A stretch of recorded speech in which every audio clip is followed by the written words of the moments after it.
Good morning everybody. Good morning. Good morning uncle. ఈ screen బాగా కనిపిస్తుందిగా. Yes uncle. Okay. Good morning everybody. ప్రభు యేసుక్రీస్తు మీకు అందరికీ నా ఉందా తెలియజేస్తున్నాను. ఈ విధంగా పార్ట్నర్షిప్ ఆఫ్ ఇండియాలో ఉండేటువంటి ఈరోజు ఫ్యామిలీ టాక్ని కూడా తీసుకుంటాకి ఇచ్చిన కుటుంబ దేవునికి వందనాలు. లాస్ట్ 2 వీక్స్ కూడా మరి డిటిహెచ్ క్లాస్ స్టూడెంట్స్ కూడా ఈ డాక్టర్స్ గురించి మా టీచర్ సహాయం చేశారు. బ్రదర్ చెప్పినట్టుగా మేము కృష్ణయ్య గారు చాలా కాలం నుంచి తెలుసు. ముఖ్యంగా కృష్ణయ్య గారికి అంటే సిస్టర్ లూయిస్ బాగా పరిచయం అనమాట. మేము లూయిస్ గారు ఒకే నేటివ్ ప్లేస్ అనమాట. మేము కాంటెంపరీస్ నర్సాపూర్లో కలిసి చదువుకున్నాం. మరి లూయిస్ సిస్టర్ యొక్క పేరెంట్స్ అందరూ మాకు బాగా తెలుసు అనమాట. కాబట్టి ఆ విధంగా కృష్ణయ్య గారికి అంటే లూయిస్ సిస్టర్ మాకు బాగా పరిచయం. తర్వాత మ్యారేజ్ అయిన తర్వాత మళ్ళా ఫ్యామిలీగా మేము పరిచయం అయిన తర్వాత మేము కలిసి విద్యార్థులు మరియు యుఎస్ పరిచర్యలో మేము పనిచేసాం. ఈ విధంగా మరి చాలా సంవత్సరాల నుంచి ఇది కలిసి మరి ఆ విధాలుగా పనిచేయటం, మరి ఈ విధంగా మరి ప్రభు సేవలో ఉండటం అనేటువంటి చాలా సంతోషంగా ఉంది. ఈరోజు మరి Christian family and Christian leadership అనేటువంటి టాపిక్ గురించి మనం నేర్చుకుందాం. అంటే ఇప్పుడు మనకి ఫ్యామిలీ అన్నప్పుడు చాలా ఫ్యామిలీస్ ఉంటారు కదండి. క్రిస్టియన్ ముస్లిం ఫ్యామిలీస్ ఉంటారు, హిందూ ఫ్యామిలీస్ ఉంటారు. తర్వాత మనం వాళ్ళు కాదు కానీ క్రిస్టియన్ ఫ్యామిలీ గురించి లీడర్షిప్ కూడా క్రిస్టియన్ లీడర్షిప్ అని. కాబట్టి Christian family and Christian leadership గురించి మనం నేర్చుకోబోతున్నాం. ఆ థీమ్ ఏంటంటే క్రైస్ట్ సెంటర్డ్ ఫ్యామిలీ అన్నమాట. క్రీస్తు కేంద్రీకృతమైనటువంటి కుటుంబంగా అనే దాని గురించి ఆలోచిస్తున్నాం. అయితే టెస్ట్ ఏంటంటే మనం మనోహ ఫ్యామిలీ గురించి మనం నేర్చుకోబోతున్నాం. అంటే మనం జడ్జెస్ 13 చాప్టర్ మనం చదువుతున్నాం. ఫోకస్ అంతా కూడా మనోహ ఫ్యామిలీ గురించి. దయచేసి అందరూ కూడా జడ్జెస్ 13 చాప్టర్ తీసి 1 to 25 వరకు చదవండి. తర్వాత దాని మీద మనం డిస్కస్ చేద్దాం అన్నమాట. దయచేసి ఎవరైనా క్లియర్గా మరి జడ్జెస్ 13 1 to 25 చదవండి. మిగతా వాళ్ళందరూ కూడా మీరు దాని మీద మైండ్ పెట్టండి. ఎందుకంటే దాంట్లోంచి నేను మళ్ళీ ప్రశ్న అడుగుతూ ఉంటాను. మీరు అప్పుడప్పుడు అన్మ్యూట్ చేసుకుని మీరు నాకు ఆన్సర్ ఇస్తూ ఉండాలని ప్రార్థన చేసుకుంటాను. ఇశ్రాయేలీయులు మరలా యెహోవా దృష్టికి దోషులు కాగా, యెహోవా 40 సంవత్సరములు వారిని ఫిలిష్తీయుల చేతికి అప్పగించెను. ఆ కాలమున దాను వంశస్థుడును జొరియా పట్టణస్థుడునైన మనోహ అను ఒకడుండెను. అతని భార్య గుడ్రాలై కానుపు లేక ఉండెను. యెహోవా దూత ఆ స్త్రీకి ప్రత్యక్షమై, ఇదిగో నీవు గుడ్రాలవు, నీకు కానుపు లేకపోయెను. అయితే నీవు గర్భవతి అయి కుమారుని కందువు. కాబట్టి నీవు జాగ్రత్తగా ఉండి ద్రాక్షారసమునే గాని మద్యమునే గాని త్రాగకుండుము. అపవిత్రమైన దేనినైనను తినకుండుము. నీవు గర్భవతి అయి కుమారుని కందువు. అతని తల మీద మంగళ కత్తి వేయకూడదు. ఆ బిడ్డ గర్భమున పుట్టినది మొదలుకొని దేవునికి నాజీరు చేయబడిన వాడై ఫిలిష్తీయుల చేతిలో నుండి ఇశ్రాయేలీలను రక్షింప మొదలుపెట్టునని ఆమెతో అనగా, ఆ స్త్రీ తన పెనిమిటి యొద్దకు వచ్చి, దైవజనుడొకడు నా యొద్దకు వచ్చెను. అతని రూపము దేవదూత రూపమును పోలినదై మిక్కిలి భీకరముగా ఉండెను. అతడు ఎక్కడి నుండి వచ్చానో నేనడుగలేదు. అతడు తన పేరు నాతో చెప్పలేదు. గాని ఆలకించుము, నీవు గర్భవతి అయి కుమారుని కందువు. కాబట్టి నీవు ద్రాక్షారసమునే గాని మద్యమునే గాని త్రాగకుండుము. అపవిత్రమైన దేనినైనను తినకుండుము. ఆ బిడ్డ గర్భమున పుట్టినది మొదలుకొని చనిపోవు వరకు దేవునికి నాజీరు చేయబడిన వాడై ఉండునని నాతో చెప్పెననెను. అందుకు మానోహ, నా ప్రభువా, నీవు పంపిన దైవజనుడు మరలా మా యొద్దకు వచ్చి, పుట్టబోవు ఆ బిడ్డకు మేము ఏమేమి చేయవలెనో దానిని మాకు నేర్పునట్లు దయచేయమని యెహోవాను వేడుకొనగా, దేవుడు మనోహ ప్రార్థన ఆలకించెను గనుక ఆ స్త్రీ పొలములో కూర్చుండగా దేవుని దూత ఆమెను దర్శించెను. ఆ సమయమున ఆమె పెనిమిటి అయిన మనోహ ఆమె యొద్ద ఉండలేదు గనుక ఆ స్త్రీ త్వరగా పరిగెత్తి, ఆనాడు నా యొద్దకు వచ్చిన పురుషుడు నాకు కనబడెనని అతనితో చెప్పాను. అప్పుడు మనోహ లేచి తన భార్య వెంబడి వెళ్ళి ఆ మనుషుని యొద్దకు వచ్చి, ఆ స్త్రీతో మాట్లాడిన వాడు నీవేనా అని అతను అడుగగా, అతడు నేనే అనెను. అందుకు మానోహ, కావున నీ మాట నెరవేరినప్పుడు ఆ బిడ్డ ఎట్టివాడగునో అతడు చేయవలసిన కార్యమేమిటో తెలుపుమని మనవి చేయగా, యెహోవా దూత, నేను ఆ స్త్రీతో చెప్పినదంతయు ఆమె చేకొనవలెను. ఆమె ద్రాక్షావల్లి నుండి పుట్టినదేదియూ తినకూడదు. ఆమె ద్రాక్ష రసమునైనను మద్యమునైనను త్రాగకూడదు. అపవిత్రమైన దేనినైనను తినకూడదు. నేను ఆమెకు ఆజ్ఞాపించినదంతయు ఆమె చేయవలెనని మానోహతో చెప్పాను. అప్పుడు మానోహ, మేము ఒక మేకపిల్లను సిద్ధపరిచి నీ సన్నిధిని ఉంచు వరకు నీవు ఆగుమని మనవి చేసుకొనుచున్నామని ఆమె యెహోవా దూతతో చెప్పగా, యెహోవా దూత, నీవు నన్ను నిలిపినను నీ భోజనము నేను తినను. నీవు దహనబలి అర్పింపనుద్దేశించిన ఎడల యెహోవాకు దాన్ని అర్పింపవలెనని మానోహతో చెప్పాను. అతడు యెహోవా దూత అని మానోహకు తెలియలేదు. మానోహ, నీ మాటలు నెరవేరిన తరువాత మేము నిన్ను సన్మానించినట్లు నీ పేరేమని యెహోవా దూతను అడుగగా, యెహోవా దూత, నీవేళ నా పేరు అడుగుచున్నావు, అది చెప్పశక్యము కానిదనెను. అంతటా మానోహ, నైవేద్యముగా నొక మేకపిల్లను తీసుకొని ఒక రాతి మీద యెహోవాకు అర్పించాను. మానోహయు అతని భార్యయు చూచుచుండగా ఆ దూత ఒక ఆశ్చర్య కార్యము చేసెను. ఎట్లనగా, జ్వాలలు బలిపీఠం మీద నుండి ఆకాశమునకు లేచుచుండగా యెహోవా దూత బలిపీఠం మీదనున్న ఆ జ్వాలలలో పరమునకు ఆరోహణమాయెను. మానోహయు అతని భార్యయు దానిని చూచి నేలకు సాగిలపడిరి. ఆ తరువాత యెహోవా దూత మానోహకును అతని భార్యకును మరెన్నడూ ప్రత్యక్షము కాలేదు. ఆయన యెహోవా దూత అని మానోహ తెలుసుకొని, మనము దేవుని చూచితిమి గనుక మనము నిశ్చయముగా చనిపోవుదుమని తన భార్యతో అనగా, అతని భార్య, యెహోవా మనలను చంపగోరిన ఎడల ఆయన దహన బలిని నైవేద్యమును మన చేత అంగీకరింపడు, ఈ సంగతులన్నిటినీ మనకు చూపింపడు, ఈ కాలమున ఇట్టి సంగతులను మనకు వినిపించడని అతనితో చెప్పాను. తరువాత ఆ స్త్రీ కుమారుని కని అతనికి సంసోను అను పేరు పెట్టాను. ఆ బాలుడు ఎదిగినప్పుడు యెహోవా అతన్ని ఆశీర్వదించాను. మరియు యెహోవా ఆత్మ జొర్యాకును ఎష్తాయోలుకును మధ్యనున్న మహనదానుకు అతని రేపుటకు మొదలు పెట్టాను. Thank you sister. ప్రేమల తండ్రి కొందనాలు మమ్మల్ని ప్రేమించి మా జీవితంలో అనుగ్రహించిన నూతన బట్టి వందనాలు. ఉదయకాల సమయంలో మా ప్రభు యేసుక్రీస్తు నామములో మమ్మల్ని సంధానానికి తీసుకుదబట్టి వందనాలు. ముఖ్యంగా పార్ట్నర్షిప్ ఆఫ్ ఇండియా మినిస్ట్రీస్ని బట్టి, మా పీలి కృష్ణ గారిని బట్టి, సిస్టర్ లూయిస్ని బట్టి, బిడ్డలను బట్టి, వారు చేసిన పరిచయం బట్టి నీకు వందనాలు. ఈ విధంగా ఎవ్రీ మంత్ థర్డ్ వీక్ ప్రభావ మరి ఫ్యామిలీస్ కొరకు స్పెషల్గా గ్యాదరింగ్ అరేంజ్ చేస్తూ ప్రభావ ఫ్యామిలీస్కి ఎంతో మరి స్పిరిచువల్గా ఎడిఫై చేయడానికి, బిల్డ్ చేయడానికి మా ప్రియులు మీరు వాటికి విధానం బట్టి వందనాలు. ఈరోజు కూడా మరి ఫ్యామిలీ గ్యాదరింగ్ జూమ్లో జాయిన్ అయినటువంటి బిడ్డలందరూ పెట్టుకుని వందనాలు. మా నన్ను కూడా నా విషయంలో కూడా ప్రార్థన చేస్తాం. నాకు గురించి గొప్ప అభియోగ్యతను బట్టి వందనాలు. ఈ సమయంలో మా అందరూ కూడా కలిసి మరి ఆ మనోహ యొక్క కుటుంబ యొక్క జీవితం గురించి ఆలోచించుగా సహాయం చేయండి.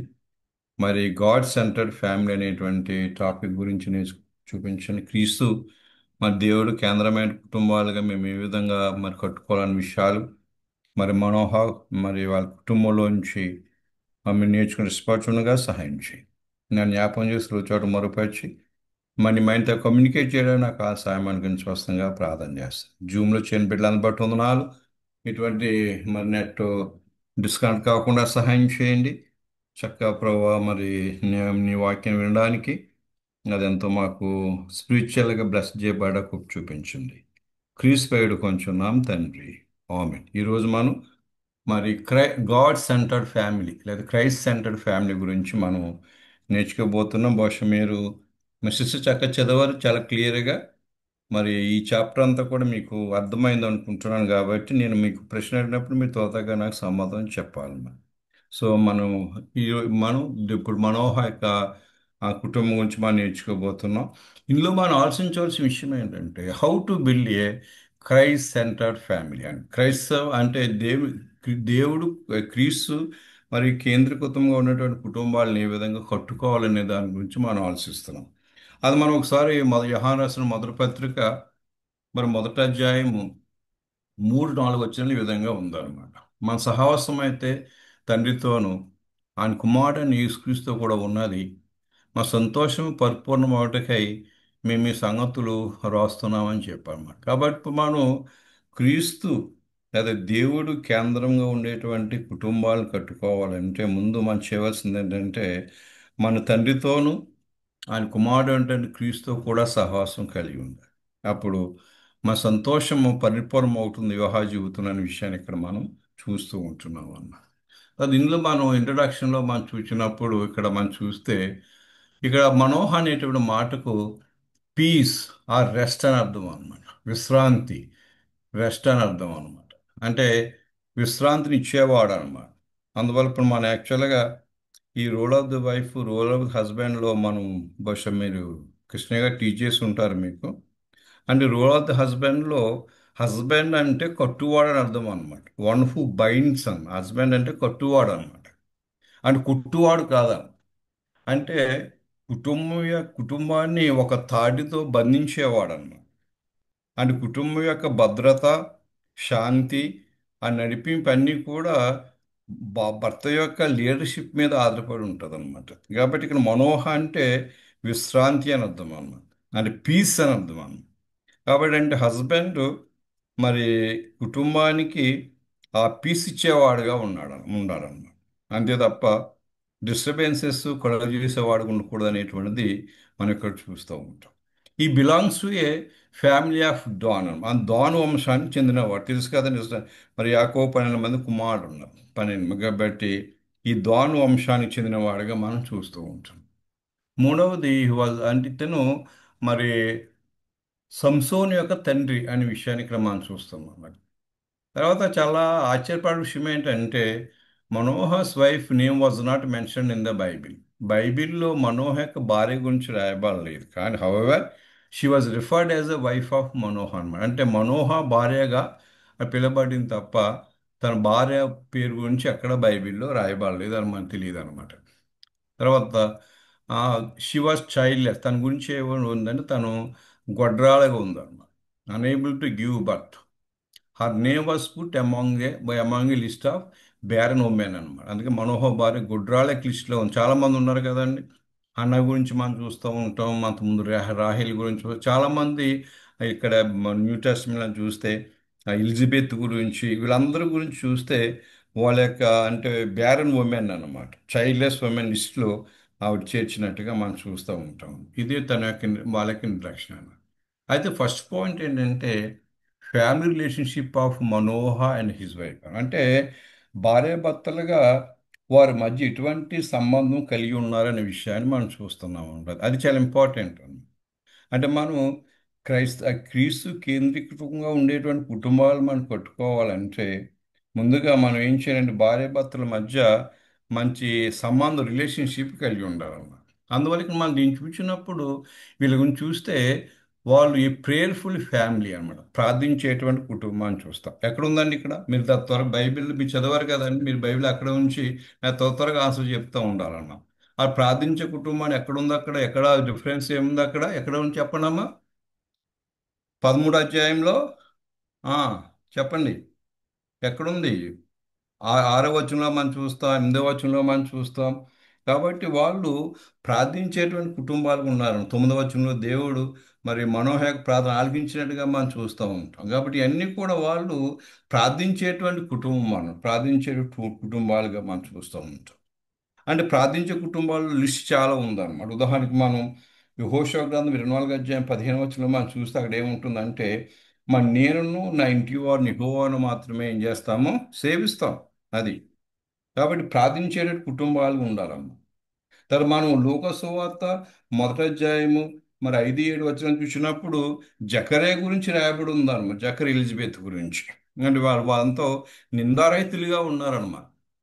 అక్కడ చూస్తే జకర్యా కూడా మరి ప్రార్థించినట్టుగా మనం చూస్తూ ఉంటాం అన్నమాట. అదే అపోస్తకాలు చూసినప్పుడు అక్కడ మనం మొక్కల ప్రిస్కులాగా చూస్తాము. ఆ కుటుంబాలు ప్రార్థించే కుటుంబాలు ఉన్నట్టుగా మనం చూస్తాం. కాబట్టి మనం ప్రార్థించే కుటుంబాలు ఉండాలన్నమాట. అందువల్ల ఒక ఆయన ఆ సిఎస్ చార్లెస్ స్టడ్ అనేటువంటి ఆయన మరి ఫ్యామిలీ ఆల్టర్ యొక్క ఇంపార్టెన్స్ గురించి మాట్లాడుతూ ఉంటాడు అనమాట. ఆయన ఏమంటాడంటే who pray together and have a devotion regularly have a tremendous impact on their married life అన్నమాట. అండ్ ఎవరైతే భార్యాభర్తలుగా మరి కలిసి ప్రార్థన చేస్తారో వాళ్ళ జీవితాల్లో ఎంతో దేవుని యొక్క ప్రభావం అనేటువంటిది ఆ క్రైస్ట్ లైక్నెస్ అంట దేవుని యొక్క స్వరూపం అనేటువంటిది వాళ్ళ జీవితంలో చూస్తున్నామని రాస్తాడు అనమాట. ఆయన ఇంకేమంటాడంటే further say when he checked his own counseling records of 2000 couples counsel over a period of 20 years, he did not find one diverse case of a couple who comes for help where both parents are both partners are were praying together. కాబట్టి ఇక్కడ అంటాడు తను ఆ 20 ఇయర్స్లో 2000 కపుల్స్ని తను council చేస్తూ ఉన్నాడు, marriage councillor చేసినప్పుడు దైవ సంబంధించింది చేస్తే ఎవరైతే ఫ్యామిలీస్ రెగ్యులర్గా ప్రార్థన చేసుకుంటారో వాళ్ళు ఈ లిస్టులో లేరట. ఏ లిస్టులో లేరు? ఈ 2000 కపుల్ లిస్టులో లేరన్న. కాబట్టి ప్రార్థన అనేటువంటిది చాలా ఇంపార్టెంట్ అన్న. ఇప్పుడైతే మన జీవితంలో ప్రార్థన అనేటువంటిది లేదు, సమస్యలు వస్తాయన్నమాట. ఇంతకుముందు ఆల్రెడీ మీరు లాస్ట్ టైం మంత్లో చూసి ఉంటారు యాకోబు గురించి, ఇస్సాక్ అండ్ రెబెకా గురించి. మొదలు ఇద్దరూ ప్రార్థన చేశారు. మీకు తెలిసి ఎల్డీ డేస్లో చాలా బాగా ప్రార్థన చేసుకున్నారు. ఇస్సాకు తన భార్య గురించి ప్రార్థన చేసి తనకు గుడ్రాలు ఉంది కానీ ప్రభువా నాకు మా బిడ్డను గురించి అని ప్రార్థన చేశాడు అన్నమాట. రిబ్కా కూడా ప్రార్థన చేస్తుంది. తన గర్భములు ఇద్దరు కొట్లాడుకుంటున్నారంట. ఏంటి ప్రభు అని అంటే దేవుని ప్రార్థించినప్పుడు దేవుడు ఆ బిడ్డల యొక్క చిత్తాన్ని తెలియజేశాడు అనమాట. కాబట్టి ఇక్కడ తర్వాత చూసినప్పుడు వాళ్ళ జీవితంలో ప్రార్థన లేదనమాట. సమస్యలు వచ్చేప్పుడు ప్రార్థన చేసినట్టుగా లేదు కదండి అక్కడ.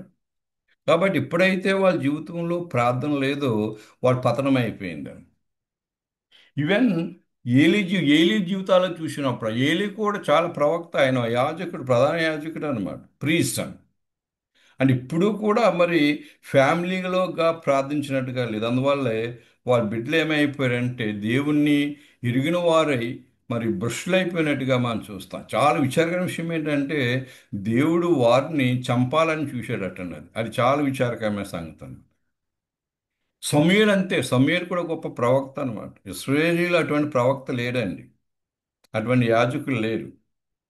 తర్వాత తన గురించి ఏముందంటే మరి మొదటి సమయంలో 8వ అధ్యాయంలో ఏముంటుందంటే మరి ఇశ్రాయేల్ పెద్దలందరూ కూడా రామ వాళ్ళ ఇంటికి వచ్చి అంటాడు, నీ కుమారులు నీ వంటి వారు కాదంటాడు అన్నమాట.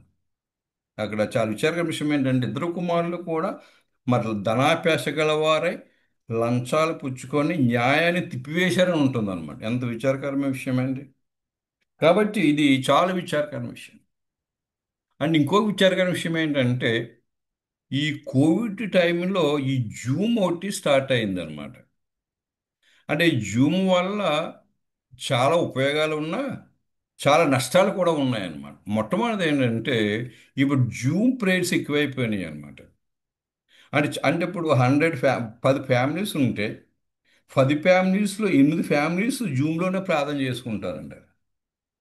ఫ్యామిలీ ప్రేయర్స్ లేవండి. నేను ఒక చోటకి వెళ్ళాను, వాళ్ళు ఎర్లీ మార్నింగ్ 5 to 5, 6, 7 వరకు జూమ్ ప్రేయర్ ఉంటుంది. ఆ హస్బెండ్ ఒక మొబైల్లో ఉన్నాడు, వైఫ్ ఇంకో మొబైల్లో ప్రార్థన చేస్తుంది, పిల్లలు ఇంకో చోట చేస్తారు. ఇప్పుడు మాట్లాడుకుంటారండి, ఇప్పుడు ప్రార్థన చేస్తారండి. ఇది చాలా విచారకరమైన విషయం. అప్పుడప్పుడు పెళ్ళిళ్ళకి వెళ్ళినప్పుడు నాకు గ్రీటింగ్ చెప్పమంటే ఇది కూడా చెప్తానన్నమాట. అంటే మన వివాహ జీవితంలో మన ప్రార్థన లేకపోతే అందువల్లే క్రిస్టియన్ కుటుంబాల్లో చాలా మరి డిస్టర్బెన్స్ ఉన్నాయన్నమాట. చాలా డిస్టర్బెన్స్ ఉన్నాయన్నమాట. అంటే ఇప్పుడు బిలీవర్స్ అన్బిలీవర్స్ అంటారు కదండి.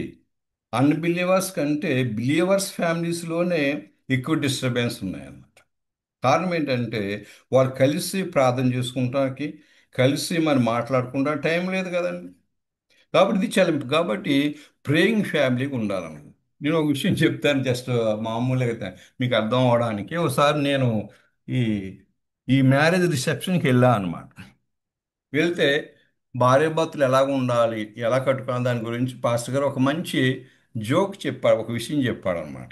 ఆయన ఏమన్నాడంటే అంటే వివాహ జీవితం చాలా మంచిగా ఉండాలంటే ఎలా ఉండాలనే విషయం చెప్తూ ఆయన ఏమన్నాడంటే భర్త ఆఫీస్ నుంచి ఇంటికి రైట్ టైంకి వచ్చాడు అనుకోండి, అప్పుడంట భోజనం వేడిగా ఉంటుందంట, భార్య చల్లగా ఉంటుందట. అర్థమైందా? ఒకవేళ పొరపాటుని భర్త లేటుగా వచ్చాడు అనుకోండి, అప్పుడు ఏమవుద్ది? గూగుల్ పతి గారు చెప్పండి, ఏమవుద్ది అప్పుడు? హలో. ఎందుకు లేట్ వచ్చారా అని కొంచెం మనస్పర్ధగా, ఏంటమ్మా? ఎందుకు లేట్ వచ్చారు అని నన్ను అడుగుతాము. కొంచెం గట్టిగా అడిగేసరికి మీరు గారు గూగుల్ చిన్న పతి బాధ. గారు చెప్పాలండి. రైస్ ఇప్పుడు చల్లారిపోద్ది. మేడం గారు హాట్ గా ఉంటుంది. అదనమాట. సరే, అది అప్పుడు మన టైంకి వస్తే భోజనం వేడిగా ఉంటుంది, భార్య ఏమో కూల్గా ఉంటుంది అన్నమాట. అప్పుడు సమస్య ఉండదు. పొరపాటున హస్బెండ్ లేటుగా వచ్చాడు అనుకోండి, ఏమవుతుంది అప్పుడు? అన్నం చల్లారిపోద్ది, భార్య వేడెక్కిపోద్ది అనమాట. అప్పుడు ఏమవుద్ది? కలింగ యుద్ధం స్టార్ట్ అవుద్ది అనమాట. అర్థమవుతుంది కదండి. కాబట్టి ఇది చాలా సమస్య ఉందన్నమాట. ఎప్పుడైతే అది ప్రార్థన ఉంటే ఈ సమస్య ఉండదు కదండి. ప్రార్థన ఉందనుకోండి, ఏముంది, అడ్జస్ట్మెంట్ ఉంటుంది. ఈ కుట్లాట్లు ఎక్కువైపోతున్నాయి అన్నమాట. నేటి దినాల్లో యుద్ధాలు ఎక్కువైపోతున్నాయి మధ్యలో. ఇప్పుడు వరకు కూడా చాలా చోట్ల మనం ఏం వింటున్నామంటే, భర్తలు ఎక్కువ మంది భార్యను కొడతారండి. అది క్రిస్టియన్ లీడర్స్ దగ్గర నుంచి అందరి దగ్గర ఎక్కువ మంది క్రిస్టియన్స్ భార్యను కొడతారనమాట. అది మనందరికి తెలుసు అనమాట. ఈ విషయం చెప్తుంటే ఒక ఒక బ్రదర్ అన్నాడు, అన్న ఈ మధ్యకాలం నేను విన్నాను, ఇప్పుడు వరకు కూడా భర్తలనేమో భార్యలు కొడుతున్నారు, కానీ ఇప్పుడు భార్యలు భర్తలు కొట్టేస్తున్నారంట. పాపం ఏం చేస్తారని, పాపం ఇంతగా ఎంతకాలం అని ఊర్చుకుంటారు. కాబట్టి ఇక ఇక తట్టుకోలేక వీళ్ళు ఏం చేస్తున్నారంటే భార్యలు భర్తలను కొట్టేస్తున్నారు. ఇది సంగతి. దానికి కారణం ఏం చెప్పండి. ఈ స్టేట్మెంట్ ఏం చెప్పాడు ఆయన? When he checked his own council records of 2000 couples council over a period of 20 years, he did not find one diverse case of a couple who comes for help were both partners were praying together. కాబట్టి ఎవరైతే ఇద్దరూ కూడా ప్రార్థన చేస్తున్నారో వాళ్ళ మధ్య ఈ సమస్య లేవని కాదు, సమస్య వచ్చినప్పుడు దేవుని దగ్గరికి వస్తారు. కాబట్టి మనం ప్రేయింగ్ కపుల్గా ఉండాలి. అంతే కదా. ఇక్కడ మనం చూసినప్పుడు మనకి ఈ యొక్క జడ్జెస్ 13 విషయంగా ఇద్దరు కూడా వాళ్ళు ప్రార్థన చేస్తూ ఉన్నారండి. ప్రార్థించేటువంటి మరి కపుల్గా ఉన్నట్టుగా మనం చూస్తాం. వారి మధ్య మన సంబంధాలు ఉన్నట్టుగా మనం చూస్తూ ఉంటాం. రెండవది ఏంటంటే, both had a cordial relationship with each other. అంటే వారి మధ్య సామరస్యమైనటువంటి సంబంధాలు ఉన్నాయన్నమాట. సామరస్యమైనటువంటి సంబంధాలు, దాన్ని అంటే సామరస్యమైన సంబంధాలు అంటే లిజనింగ్ అండ్ ఒబోయింగ్ వన్ అనదర్. ఒకరు విధేయత కలిగి జీవించటం అన్నమాట. అండ్ ఒకరి మాట ఒకరు వినడం అనేటువంటిది మనం చూస్తాం అన్నమాట. ఇక్కడ సామరస్యమైన సంబంధం ఏం చెప్పండి. ఇక్కడ చూసినప్పుడు ఏముంది చూడండి. అక్కడ ఇక్కడ 13వ అధ్యాయంలో మనం చూసినప్పుడు అక్కడ మనం 3వ వచనం ఏముందంటే, యెహోవా దూత స్త్రీకి కనిపించి ప్రత్యక్షమైంది. అంతే కదా, మీరు చూస్తున్నారా? అప్పుడు అక్కడ ఆ స్త్రీకి ప్రత్యక్షమైనప్పుడు హస్బెండ్ లేడు. తర్వాత అప్పుడు ఏం చేసిందండి, అప్పుడు అక్కడ ఇంటికి వచ్చింది అనమాట. ఇంటికి వచ్చి అప్పుడు చెప్తుంది అనమాట. 8వ వచనం చూడండి, ఏమంటాడు చూడండి. అప్పుడు ఆ స్త్రీ ఆ పెనిమిటితో దైవజనుడు ఒకడు వచ్చి మరి ఇలాగా ఈ విషయాలన్నీ చెప్పాడని చెప్పాడు అన్నమాట. చెప్పినప్పుడు ఆయన ఏమన్నాడు 8వ వచనంలో, అందుకు మనోహర్ నా ప్రభువా, మరి మీరు కూడా నాకు కనపడాడు అని చెప్పాడు అన్నమాట. అర్థమైందా? ఇప్పుడు మన ఇండియన్ కాంటెక్స్ట్లో ఎవరి మాట ఎవరు వినాలండి? చెప్పండి అమ్మా, తొందరగా చెప్పాలి. ఎవరి మాట ఎవరు వినాలి? భర్త మాట భార్య విన్నారు. మరి భార్య మాట భర్త వినరండి. వినరు. అదే కదండి. అదే అందువల్ల సమస్యలు అనమాట. అండ్ సిస్టర్సే కాకుండా బ్రదర్స్ కూడా చెప్పాలండి. ఓయ్, ఇది ఫ్యామిలీ కాన్ఫరెన్స్ కదా. ఇప్పుడు ఒకవేళ ఇప్పుడు వైఫే వచ్చి నేను ప్రార్థన చేసుకుంటుంటే దేవుడు ఈ విధంగా నాకు చెప్పాడు అని మనం చెప్పామనుకోండి, పొరపాటున ఏమంటాడు? అది భ్రమ, నువ్వేదో ఆలోచిస్తున్నావు అని అంటావు అనమాట. అంటే ఎక్కువ ఇండియన్ కాంటెక్స్ట్లో ఈ బిలీవర్స్ అందరూ కూడా మనుశాస్త్రాన్ని ఫాలో అవుతారనమాట. మనుశాస్త్రం తెలుసు కదండి మీకు. ఈ మనుశాస్త్రంలో మను ఏం చెప్పాడంటే, భార్య భర్తకు లోబడాలి అంతే. భార్య భర్త మాట వినాలి తప్ప మరి భర్త మరి భార్య మాట వినడం అది వద్దని చెప్తారు. అది అంటే భర్తని మాకు ఒక మొనార్క్, ఒక డిక్టేటర్గా చేశాడని మహాత్మా గాంధీ కూడా చదివి చాలా ఫీల్ అవుతాడు అనమాట. అంటే భర్త భార్య మాట వినడానికి మనుశాస్త్రంలో మరి అధికారం ఇవ్వలేదన్నమాట. భర్తే హైయెస్ట్ అన్నమాట. అందువల్ల ఇక బైబిల్ ఏముందంటే ఒకసారి ఎఫీసు పత్రిక చూడండి. ఎఫీసు పత్రికలో మనం ఏం చూస్తామంటే ఎఫీసు పత్రిక మరి 5వ అధ్యాయం చూడండి. ఎఫీసు పత్రిక 5వ అధ్యాయము 21వ వచనం మామూలుగా మనం చదవము అన్నమాట. చదవండి ఒకసారి ఎఫీసు పత్రిక 5:21 ఏమని చూడండి అక్కడ. చదవండి అమ్మాయి, ఏముంది అక్కడ? క్రీస్తునందలి భయముతో ఉమ్, ఒకనికొకడు లోబడి ఉండుడి. అని చెప్పాడు అనమాట. అంటే మన పెళ్ళిళ్ళు ఎక్కడి నుంచి స్టార్ట్ చేస్తామని పెళ్లి ప్రసంగాలు చెప్పండి. 22 నుంచి స్టార్ట్ చేస్తాం. 22 నుంచి అండి. మరి 21 సంఖ్య 21 వెర్స్ ఏంటండి అక్కడ మరి? అంటే 21 ఫస్ట్ వెర్స్ పౌలు సంఘాన్ని చెప్పాడు అనమాట. సంఘంలో ఎవరు ఉంటారు? పెద్దలు ఉంటారు, చిన్నలు ఉంటారు, భార్యలు ఉంటారు, భర్తలు ఉంటారు, పాస్టర్లు ఉంటారు. అందరూ కూడా ఒకళ్ళొకళ్ళు లోబడి ఉండాలన్నమాట. అది అంటే ఒకళ్ళొకళ్ళు లోబడి ఉండాలనే కాంటెస్ట్లో కింద రాశాడనమాట. ఏమంటాడు? ప్రభువునందు అదే మరి స్త్రీలార ప్రభువునందు మీరు సొంత పురుషులకు లోబడి ఉండి అంటాడు. తర్వాత సంఘంలో ఒకరినొకరు ప్రేమించుకోవాలి కాబట్టి కింద ఏమంటాడు? మరి క్రీస్తు ఎలాగే సంఘాన్ని ప్రేమించాడో మీరు ప్రేమించుకోమని చెప్తాడు.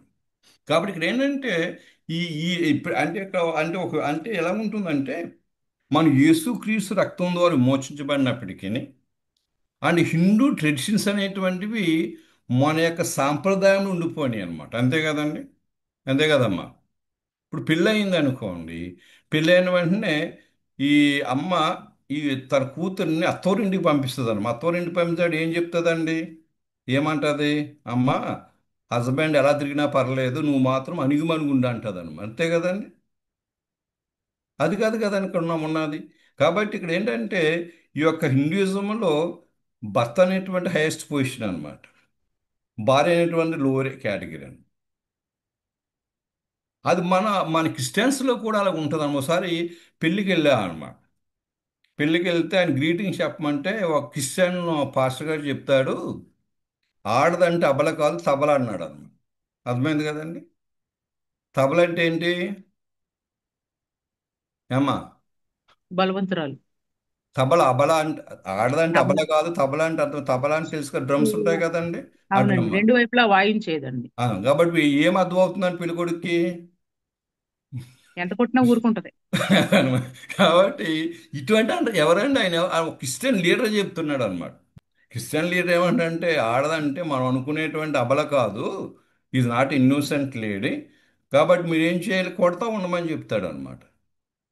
అండ్ ఇటువంటి అండర్స్టాండింగ్ అనేటువంటి క్రైస్తవ సాంప్రదాయం వచ్చి అందువల్ల ఏంటంటే చాలామంది విశ్వాసుల యొక్క కుటుంబాల్లో మరి డిస్టర్బెన్సెస్ ఈ సామరస్యం లేకపోవడం కారణం ఏంటంటే ఫస్ట్ ఏంటంటే వాళ్ళు ప్రార్థించే కుటుంబంగా లేదు, వాళ్ళు దేవుని వాక్యానికి విధేయత చూపించడం. అంటాడు ఎఫీస్ అంటాడు, మీరు క్రీస్తునందు భయముతో ఒకరినొకడు లోబడి, భార్య భర్తకు లోబడాలి, భర్త భార్యకు లోబడాలి. మూడవది ఏంటంటే unitedly both had prayer for a child అని. ఆ ఇద్దరూ కూడా కలిసి బిడ్డ గురించి ప్రార్థించారు కదండి. ఇక్కడ మూడవ చిన్న ఏముంటుందని, యెహోవా దూత స్త్రీకి ప్రత్యక్షమే, మీ ప్రార్థన విన్నాను, నీ బిడ్డ పుడతాడని చెప్పాను. తర్వాత ఆ 7వ వచనం చూసినప్పుడు అందుకు ఇక 7వ వచనం చూడండి. దేవుడు మనోహతో దేవుడు అంటాడు, మనోహ నీ ప్రార్థన ఆలకించాను కాబట్టి మరి నీకు బిడ్డ పుడతాడని చెప్పి. కాబట్టి ఇవన్నీ కూడా వాళ్ళు కలిసి వాళ్ళ నీడ్స్ గురించి ప్రార్థించాడు. ఏం చేశారంటే నీడ్స్ గురించి ప్రార్థించారు. అంటే మన అవసరాల గురించి ప్రార్థించాలని. అంటే ఇప్పుడు మనోహ కాంటెస్ట్లో వాళ్ళ నీడ్ ఏంటి చెప్పండి? చెప్పండి వాళ్ళ నీడ్ ఏంటి? చెప్పండి వాళ్ళ బిడ్డ నీడ్ ఏంటి? వాళ్ళ అవసరం ఏంటి? బిడ్డ పిల్లలు లేరండి. కావాలి. పిల్లలు. బిడ్డని ఎలా ఓకే. పెంచాలి? అవును. మరి మన కాంటెస్ట్లో మన నీడ్స్ ఏంటి? పిల్లలు ఎదగాలి, తర్వాత పిల్లలు లేకపోతే పిల్లల గురించి ప్రార్థించాలి, పిల్లల భవిష్యత్తు గురించి ప్రార్థించాలి, పిల్లల సెటిల్మెంట్ గురించి ప్రార్థించాలి, చర్చ్ గురించి ప్రార్థించాలి, విశ్వాసం ఇవన్నీ గురించి కూడా మనం ప్రార్థించాలన్నమాట. అంటే వాళ్ళిద్దరూ కూడా కలిసి ఏకమనసుతో ఏకభావంతో ప్రార్థించారు. అంతే కదండి. అపోస్తలులు చూస్తాం కదా, సంఘమంతా కూడా ఏకమనసుతో ప్రార్థించినప్పుడు పేతురు సరి నుంచి బయటకు వచ్చేసాడు అనమాట. కాబట్టి మనం కూడా కలిసి ప్రార్థించాలి, కలిసి ప్రార్థించాలి. నాలుగవది ఏంటంటే Manoah a devoted man when he prayed for a child, God heard his prayer and gave a son. చూడండి ఎంత గొప్ప విషయం. చూడండి మనోహ దేవుని బైబిల్కి వెళ్ళి వాడనమాట. బిడ్డ గురించి ప్రార్థించినప్పుడు దేవుడు వారి ప్రార్థన ఆలకించి బిడ్డనిచ్చినట్టుగా మనం చూస్తూ అంటాడు కదండి. ఇక్కడ 9వ వచనం చూడండి, దేవుడు మనోహో ప్రార్థన ఆలకించాను కనుక అంటాడు. దేవుడు మనోహో ప్రార్థన ఏం చేశాడు? ఆలకించాడు అన్నమాట. కాబట్టి అక్కడ నీ ప్రార్థన విన్నాను, నీ ప్రార్థన ఆలకించినట్టుగా మనం చూస్తాం. మరి దేవుడు మరి మనం మన ప్రార్థన ఆలకించే విధంగా మనం ప్రార్థించు కాబట్టి ఇవాను కాబట్టి భార్యాభర్తల మధ్య చెప్పండి ఎన్నున్న 4 విషయాలు చెప్పండి. మొట్టమొదటి ఏంటి? వాళ్ళు ఎవరు చెప్పండి? ప్రార్థించేటువంటి కుటుంబం. రెండవది, వారిద్దరి మధ్యలో సామరస్యమైన సంబంధాలు ఉన్నాయి. మూడవది, వాళ్ళ అవసరాల గురించి ప్రార్థించారు. నాలుగవది, ఆ, మనోహ కూడా డివోటెడ్ మ్యాన్, భయభక్తి వ్యక్తిగా మరి బిడ్డ గురించి ప్రార్థించినప్పుడు మరి దేవుని దగ్గర నుంచి వాళ్ళ అవసరాలు పొందినట్టుగా మనం చూస్తాం. ఇటువంటి రిలేషన్షిప్స్ అనేటువంటివి మన భార్యాభర్తలుగా కలిగి అదే అదే మన పార్ట్నర్షిప్ ఆఫ్ ఇండియాలో కృష్ణ గారికి అభిప్రాయం కూడా అదేనమ్మా. అంటే మనందరూ కూడా చక్కగా మరి ఉండాలని, చక్కటి సంబంధాలు కలిగి ఉండాలని, మాదిరికరంగా ఉండాలనే విషయాన్ని కూడా మనం చూస్తాం. తర్వాత రిలేషన్షిప్ విత్ గాడ్ అంటే వారు దేవునితో ఉన్నటువంటి సంబంధం గురించి ఉందాం. మరి ఇప్పటివరకు కూడా భార్యాభర్తల మధ్య ఉన్నటువంటి సంబంధం గురించి మనం చూసాము. తర్వాత వాళ్ళు వ్యక్తిగతంగా ఇటువంటి సంబంధం కలిగి ఉన్నారనే విషయాన్ని మనం చూస్తాం. వ్యక్తిగతమైన సంబంధం కలిగి ఉందన్నమాట. ఇక చూసినప్పుడు చూడండి, Angel of the lord appeared to her అంటే యెహోవా దూత ఆమెకు కనబడని ఉందన్నమాట. సరే అండి. అంటే దీన్ని మనం అలా అర్థం చేసుకోవచ్చు అండి. అంత ఈజీగా కనపడిపోరు కదండి. అంటే తను దేవునితో వ్యక్తిగతమైనటువంటి సంబంధం కలిగి ఉందన్నమాట. వ్యక్తిగతమైన సంబంధం ఉంది. కాబట్టి అందువల్ల మనం చేయాలన్నమాట. అంటే మనం లేచిన వెంటనే అంటే వ్యక్తిగతంగా దేవుని వాక్యాన్ని చదువుకోవాలి. వ్యక్తిగతంగా మనం ప్రార్థన చేయాలి. ఇది మనకు లేదండి. ఇది మనకు లేదు. ఎందువలని చెప్పి చాలా బిజీ లైఫ్ అన్నమాట. మరి చాలా యాక్టివిటీస్ ఉంటాయన్నమాట. అసలు మన ఒక్కులో అంటే మరి మరి అసలు ఈ మధ్యకాలంలో ఎంతమంది నిజంగా బైబిల్ చదువుతున్నారు అనేటువంటి క్వశ్చన్ మార్క్ అన్నమాట. అది కాబట్టి తాను ఎంత భక్తి లేకపోతే మరి దేవుడు కనిపిస్తాడని దేవదూత కనిపించినట్టుగా మనం చూస్తాం. కనిపించినప్పుడు వాళ్ళ మధ్య ఒక కన్వర్జేషన్ జరిగింది అన్నమాట. ఎవరి మధ్య అండి? దేవదూత మధ్య, మరి ఈ మధ్య. అయితే చూడండి, రెండో పాయింట్ ఏంటంటే she explain the conversation to our husband అని. అంటే వారి మధ్య జరిగినటువంటి సంభాషణను మరి భర్తకు వివరించింది అనమాట. అది కమ్యూనికేషన్ అంటారు, భావ వ్యక్తీకరణ. తర్వాత నేను మాట్లాడతాను, ఇది చాలా ఇంపార్టెంట్ అన్న. భార్యాభర్తలు కలిసి మాట్లాడుకోవాలన్నమాట. ఏమా, మీరు ఎంతమంది భార్యాభర్తలు కలిసి మాట్లాడుకుంటారో చాట్లో మీరు చెప్పి పెడతారా? ఇద్దరు ఎంతసేపు మాట్లాడుకుంటారు? రోజు మాట్లాడుకుంటారు లేదా? ఎవరైనా చాట్లే పెడతారండి? ఆన్సర్ అని పెడతారా? భార్యాభర్తల మీద సంభాషణ చెప్పాలి, చేయాలన్నమాట. అంటే భర్త ఒకవేళ మార్నింగ్ డ్యూటీకి వెళ్ళాడు అనుకోని, ఈవినింగ్ వచ్చిన తర్వాత కాసేపు కూర్చుని ఆఫీస్లో ఏం జరిగిందో చెప్పాలి. అంతే కదమ్మా? డే అంతా నువ్వేం చేసే విషయం భార్యతో మరి ఈవినింగ్ కూర్చుని మాట్లాడాలి. ఇప్పుడు అలా ఉండదు కదండి. ఇప్పుడు ఎలా ఉంటుందంటే ఈ పోస్ట్ మోడర్నిజంలో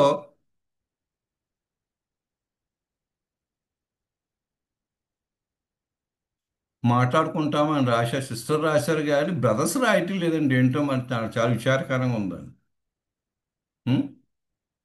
బ్రదర్స్ కూడా రాయాలండి. ఓకే. అని ఇప్పుడు ఎలాగుంటుందంటే ఇప్పుడు భర్త జరిగిన విషయాలన్నీ కూడా మరి భార్యతో చెప్పాలన్నమాట. అర్థమైంది కదండి. అదేవిధంగా మరి భర్త కూడా విషయాలు, ఆ భార్య కూడా విషయాలు కలిసి మాట్లాడుకోవాలి. ఇది ఎలాగుంటుందంటే ఇక భర్త బయటికి వెళ్ళాడనుకోండి ఆఫీస్ వర్క్కి, అంటే మొత్తం ఎనర్జీ అంతా ఆ గవర్నమెంట్కి ఇచ్చేస్తాడు అనమాట. ఇంటికి వచ్చేటానికి అలసిపోయి పడిపోతాడు అనమాట. ఇంకా భార్య వచ్చి ఆయనకి కొంచెం టీ ఇచ్చి భోజనం పెడితే తినేసి పండుకుంటాడు. అంతే, ఇంకేం ఉండదు అనమాట. అలాగుంటుంది. భార్య కూడా డే అంతా అలసిపోద్ది అనమాట. ఇంక ఈవినింగ్ వచ్చేటాడికి మాట్లాడడానికి ఈవిడికి ఓపిక ఉండదు అనమాట. అంతే కదమ్మా?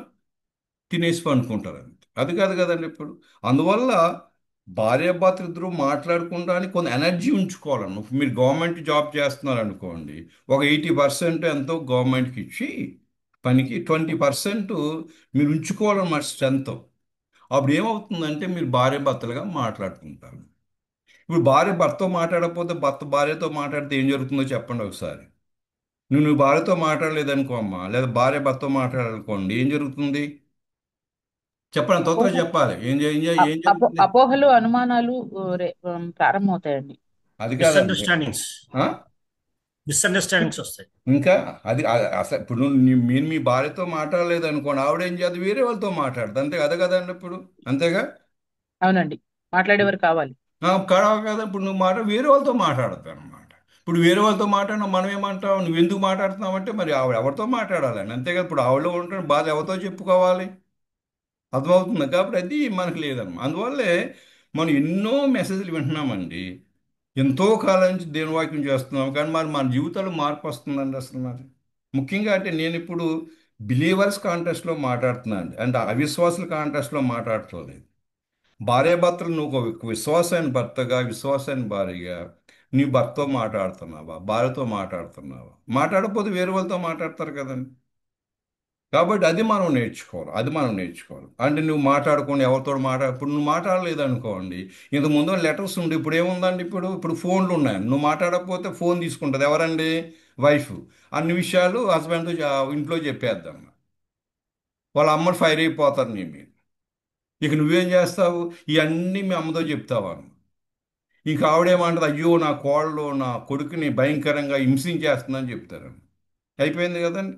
కాబట్టి మన ఒక మనోహక జీవితంలోంచి వాళ్ళ జీవితంలో ఏం నేర్చుకోవాలంటే, వాళ్ళిద్దరి మధ్య సంభాషణ అంటే భావ వ్యక్తీకరణ జరిగింది అన్నమాట. అంటే దేవదూత ఏమైతే చెప్పిందో ఎగ్జాక్ట్గా చెప్పింది అనమాట అది. తర్వాత ఇంకేం జరిగింది చూడండి అక్కడ, వాళ్ళు both together met the angel of God. 10వ వచనం చూడండి, అక్కడ చూసినప్పుడు అక్కడ మన 8వ వచనం అంటాడు కదండి, ఆయన మనోహ ప్రార్థన చేస్తారు, ప్రభా మరి 8వ వచనం చూడండి, అందుకు మనోహ నా ప్రభా నీవు పంపిన దేవదాసు మరలా నా దగ్గర పంపమని చెప్పాడు అన్న. 9వ వచనం ఏముంటుందంటే మనోహని ప్రార్థన ఆలకించాలని చెప్తుంది అన్న. తర్వాత 9వ వచనంలో దేవుడు మనోహ ప్రార్థన ఆలకించిన కనుక ఆ స్త్రీ పొలంలో కూర్చున్నప్పుడు దేవదూత ఆమెను దర్శించింది. ఆ సమయంలో పెనిమిటి లేడని ఆవిడ ఏమైంది చూడండి, మా పెనిమిటి అయిన మనోహర్ దగ్గర ఉండలేదు కనుక ఆ స్త్రీ త్వరగా పరిగెత్తుకొని ఆనాడు కనపడిన పురుషుడు కనపడ్డాడని చెప్తే అప్పుడు మనోహర్ లేచి భార్య వెంబడి వెళ్ళి నట్టు చూస్తాడు. ఏం చేశాడండి ఆయన, ఎవరు కూడా వెళ్ళాడు ఈయన, భార్య వెంబడి. భార్య వెంబడి. మన కాంటెస్ట్లో ఎవరు వెంబడి వెళ్ళాలి, భర్త వెంబడి, పురుషుడు వెంబడి వెళ్ళాలి. ఇది సమస్య అనమాట. ఒక ఆయన మధ్యలో ప్రసంగం చేస్తూ అన్నాడు, భర్త వెనక భార్య నడవాలటండి, మంచిదే, కానీ అన్ని కండాస్లో కుదరదు కదండి మరి, అంతే కదమ్మా. అంటే సందర్భాన్ని బట్టి మనం ఉండాలన్నమాట. ఇప్పుడు ఏమైంది, ఇప్పుడు మనమైతే చేస్తాం, మనమైతే ఏమంటాము, సచ్చినా రామని చెప్తాము కదా, అది కుదరదు అని చెప్తాము. అంటే ఇక్కడ భర్త అంటే ఇంటి చెప్తా అంటే వాళ్ళు అంటే ఎప్పుడైతే వాళ్ళు అంటే ఇద్దరి మధ్య మన సంబంధం ఉందో, దేవునితో మన సంబంధాలు ఉన్నాయో ఇది సమస్య కాలేదన్నమాట, అది కదండి. కాబట్టి వచ్చి చెప్పాడన్నమాట, ఇదిగో మరి బహుశా మనోహ ప్రార్థన చేసినట్టుగా మరి బహుశా తెలియదేమో, మనకు తెలియదు. అయితే వచ్చి చెప్పింది అనమాట, ఏమనంటే మీరు ఆ రోజు కనిపించేటువంటి ఆ వ్యక్తి అక్కడ ఉన్నాడు, వస్తావంటే వస్తాను బయలుదేరి వెళ్ళాడు అన్న. తప్పేముందండి. అంటే ఇది కూడా మనం తర్వాత వర్కింగ్ టుగెదర్ తర్వాత కూడా చెప్తా అనమాట, కలిసి పనిచేయడం గురించి అన్న, కంపానియన్షిప్ అంటారు దాన్ని, తర్వాత చెప్తాను. కాబట్టి మనం కలిసి వెళ్ళాలి, కలిసి చర్చికి వెళ్ళాలన్నమాట. ఈ మధ్యలో ప్రపోజల్ చూస్తున్నాం ఒక అబ్బాయికి అనమాట, ఆ పాప చదువుకుంటుందన్న. ఆవిడ ఒక సంఘానికి అటాచ్ అయిపోయింది అనమాట. అంటే అది పెళ్ళైన తర్వాత కూడా ఆ చర్చికి వెళ్తుంది అటండి, అదనమాట. అది హస్బెండ్ మాట విందంటే, ఎందుకంటే ఆవిడ అటు వెళ్తానని చెప్తున్నాను. ఆ టైప్ ఆఫ్ పీపుల్ ఉంటారు. అంటే పెళ్ళైన తర్వాత ఒకడు చర్చికి ఒకరికి చర్చికి కాదండి. ఇప్పుడు చాలామంది తెలుసు, పెళ్ళై 20 years 25 years అయింది, ఇప్పుడు కూడా భర్త ఒక చర్చి, భార్య ఒక చర్చి, పిల్ల ఒక చర్చి అండి.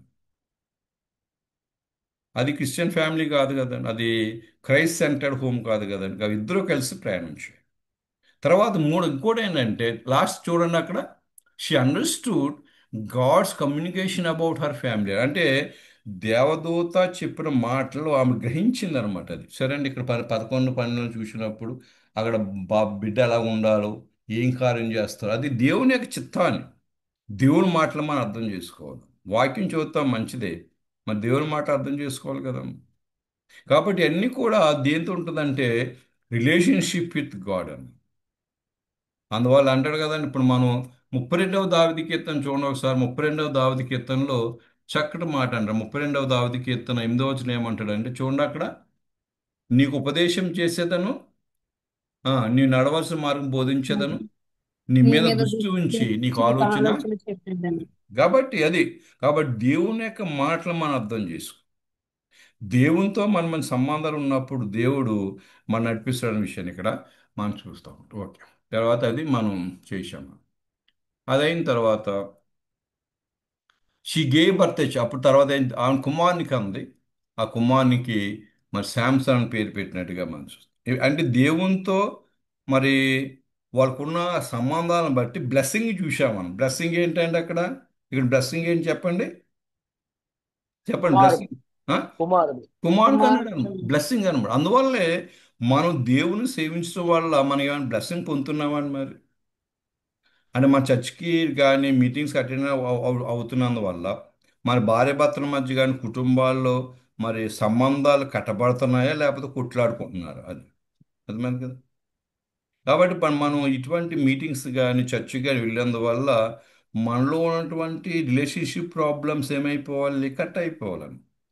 దేవుళ్ళు ఎదగాలి, దేవుని యొక్క స్వరూపంలోకి ఎదగడానికి ఈ యొక్క గ్యాదరింగ్స్ అని హెల్ప్ చేయడం, అది బ్లెస్సింగ్ అని. అంతే కదా, వాళ్ళు చక్కగా దేవునితో సంబంధం కలిగిన వల్ల వాళ్ళు ఏమైతే కోరుకున్నారో అది వాళ్ళు కలిగినట్టుగా మనం చూస్తాం. కాబట్టి ఆ బ్లెస్సింగ్స్ అనేటువంటి తర్వాత ఎప్పుడైనా మీరు వాట్సాప్లో షేర్ చేయండి అనమాట. అంటే మీ దేవునితో మరి రిలేషన్ కలిగి ఉన్నందువల్ల మీరు ఎటువంటి బ్లెస్సింగ్స్ మీరు పొందరనే విషయాన్ని షేర్ చేస్తే బ్రదర్ వాళ్ళు కూడా చాలా హ్యాపీగా ఉంటారు. అర్థమైంది కదమ్మా, నెక్స్ట్ టైం మీరు షేర్ చేయండి.